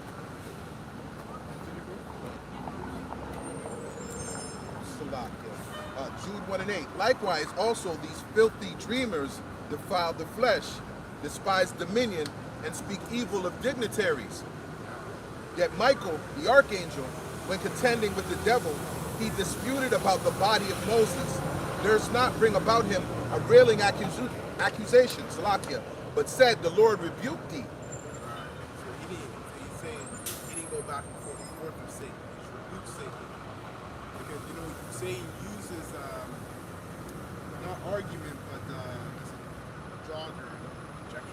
jogging. Oh, jargon? Jargon. Right. Semantics, basically. My woman was reading this book, and it's called the Screw Tape Files. And it's talking about, it's a Christian talking about how Satan gets into people's head. And he was saying that, Satan, the guy writing it, right, he's saying, don't argue with the man, right? Your argument brings reasoning, but use jargon. When you look up jargon, someone look up jargon, it tells you what it is. So that's what you're reading is heavy because you're just supposed to rebuke Satan. Right. You're supposed to rebuke spirits, not go back and forth with things like that. That's why when certain spirits come up in here, what do? We rebuke them. You get the priest to go, boom, boom, boom. You might go back and forth, right? But there's a certain level of control with that, and then at certain points it gets cut. You're right about that, brother, because when you start to argue with another individual, you're telling him that you and him are on the same ground and that he has an argument. You don't have an argument, right? Yeah, I got it. So this is jargon in the etymology. Unintelligible talk. Unintelligible talk. So an argument doesn't bring unintelligible talk. As soon as unintelligible talk happens, that's jargon. Because argument is used for reason, to get to a reason, to get to a point, get to an answer. Right, go ahead. Gibberish, chattering, jabbering, language, speech, idle talk, Right. thieves Latin. Right, idle talk. Right, so anyways, that's what Satan tries to use, is jargon. Right? The written form of that is called gobbledygook. Look it up, gobbledygook. That sounds like the first, it sounds like the first words of a baby. Right? That's what it is, gobbledygook. Yeah, that's that. That's jargon. That's what it speak. It's just none of that's just nonsense. Yeah. A loose jaw. But these speak evil of those things which they know not. For Right. what they So idle talk, unintelligible talk. They speak evil of things that they don't understand. Right? Go ahead. Salakia. But these speak evil of those things which they know not, but what they know naturally as brute beasts. In those things they corrupt themselves. So they're trying to talk shit about what you know, which is the truth, but even in what they know, they're uncivilized. They're uncivilized in their own knowledge, and they're trying to tell you that what you know is wrong. Hey, that word brute beast, it's not what you think it is. It's not referring to an animal. I wish we could find that etymology on the term brute beast. Right? Because that goes back to Esau in terms of what he is. But that's going into our people is following him to become that particular beast. It played out in Planet of the Apes, if you can understand that. Word, do you have yeah, bring the precept It's, on. James chapter 5, verse 12. But above all things, my brethren, swear not, either by heaven, neither by the earth, neither by any other oath, but let your yea be yea, and your nay be nay, lest you fall into condemnation. So don't go into jargon like the brother just said. Just say yes or no. If you don't know the answer, shut up. That's it. Oh, I was gonna say brute beast. Yeah. Brute beast doesn't say brute beast, right? It just says beast. I couldn't find that. Okay, well, give me that one if you have the brute beast one. For the sake I was of just gonna time. say real quick. Yeah. I said brute beast, uncivilized knowledge. Also means simply put that they're hypocrites. So Yeah. they don't follow their own thing, but they're telling you what they believe is wrong. So therefore, they're likened to a natural brute beast who just goes off of instincts. They do whatever they want. They don't have no conduct or no standard of any sort. It's the lowest thing on the planet Earth, real quick. The lowest thing. It's not the animals. Yeah, go ahead. No, I'm just going to say that the brother's right because in the Hebrew, that's basically what it says. It says contrary to reason. Right? Got it. Yeah, just for the record. Contrary to reason. So you really can't argue with someone that when you look up argument, it means to find reason, conclusion. How much time we got left? Done with that? Yeah, that's the last It's one. done? Yeah, that's it. After this, go ahead. No. Let me finish it. Jude 1 and 11. guys are on the rolls. Woe unto them, for they have gone in the way of Cain, and ran greedily after the error of Balaam for reward, and perished in the gainsaying of Kor. These are spots in your feast of So charity. what did Cain do? Cain was a murderer. Right? So his name means Bayan, which is a weapon. So our people, they use the gun, they use the sword. That's how they make money in this society. To get rich or die trying. I remember that album with 50 Cent. He came out with that. You said the blood money on the counter, on the cover. So that's what he's telling you. I had to shed blood to get this money, right? So that's what our people are doing. They're going into the way of Cain. These are spots in your feasts of charity, when they feast with you, feeding themselves without fear. Clouds they are without water. Yeah, so they don't take this seriously. They don't understand what they're involved in. Right? You're feasting in our charity as spots. So this is charity spiritually. Right? We're being charitable. Whether you bring a precept, whether you bring breakdowns, it's a charitable thing. right? And they feed themselves without fear, which means they're all in this and it's all fun with a brotherhood and they're doing whatever they want. They're not actually changing themselves from the inside out. They're not, the fear of the Lord is not on them. So when the fear of the Lord is the beginning of wisdom. Exactly. So a lot of these guys, they're feeding themselves with the knowledge of wickedness. Right. So they don't have wisdom. That's right. That's right. Clouds they are without water, carried about of winds. Trees whose fruit were without fruit, twice dead, plucked up by the roots. Clouds without water, man. That's how you know this guy was in the spirit. He was mad. He was talking about Israelites. Because what are clouds? Clouds are set up to bring water. Just like Israel was set up to do righteousness. So there are clouds who can't even hold water. You were set up to do righteousness and you can't do it. You're useless. That's why 2/3 are going to be destroyed. You were set up to serve the Lord and you want to reject him. Right? It's like a dog that can't bark. They talk about that, which are also Israelites. A lot of these pastors out there speaking, but they're not warning. They're not warning anybody. They're just speaking, talking. They're not warning about the up and coming destruction, the corrupt, Jacob's trouble. You know? Preaching prosperity.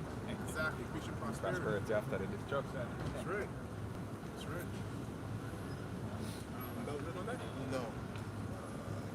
How many verses? Clouds they are without water. I just wanted to add that the water is the knowledge and the truth. That's right. That's what the water is. Carried about of winds, trees whose fruit were without fruit, twice dead, plucked up by the roots. It was like 3 and 4 more. So they were plucked up by the roots, which means they didn't have no grounding or foundation. Right? So you have to be rooted. There's a parable of the sower. Right? So a lot of these guys who are pushing things, they're not rooted in spirit, but they're teaching you the wrong thing. So you got to look at a guy's upbringing and how he came into the truth. If he was ever counseled, that's a good indicator somebody's not rooted in the faith. If you've been in this truth and you've never been counseled, never been brought into anything, shows you're not right. Right? Yeah, you need to take counsel. You're not going to come into this thing and no one's going to not check you. The Spirit of the Lord will check you through a man or whatever. Whether you receive the counsel or not, that's what looks down. That's not good.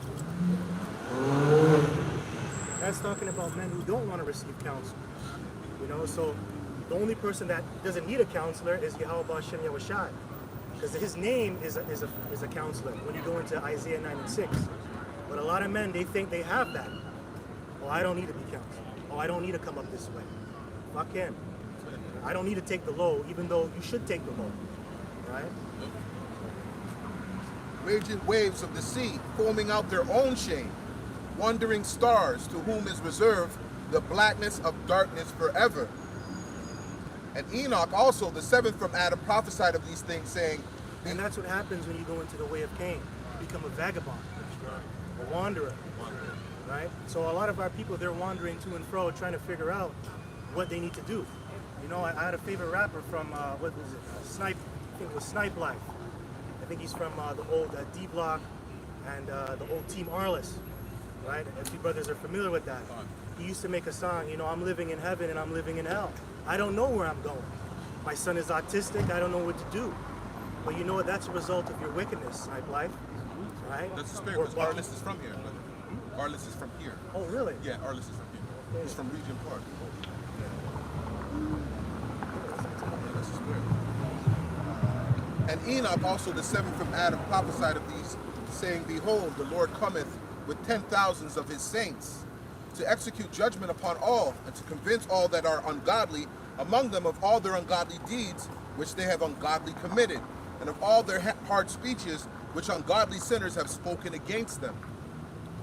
These are murmurers, complainers, walking after their own lusts, and their mouth speaketh great swelling words, having men's persons in admiration because of advantage. There's a lot more. Yeah, filthy lucre thing. So with that, we're going to close by giving all praise and honor and glory to Yahweh, Hashem, Yahushai, Hashem, Bakadosh. And double honor to the apostles, all the great Moshe. Well, he's taught this word in truth and sincerity. And these are verses in overflow that sincere one through that can listen. We're going to say Abad Nabal, Kam Mashallah, and we'll go into next week. Shalom.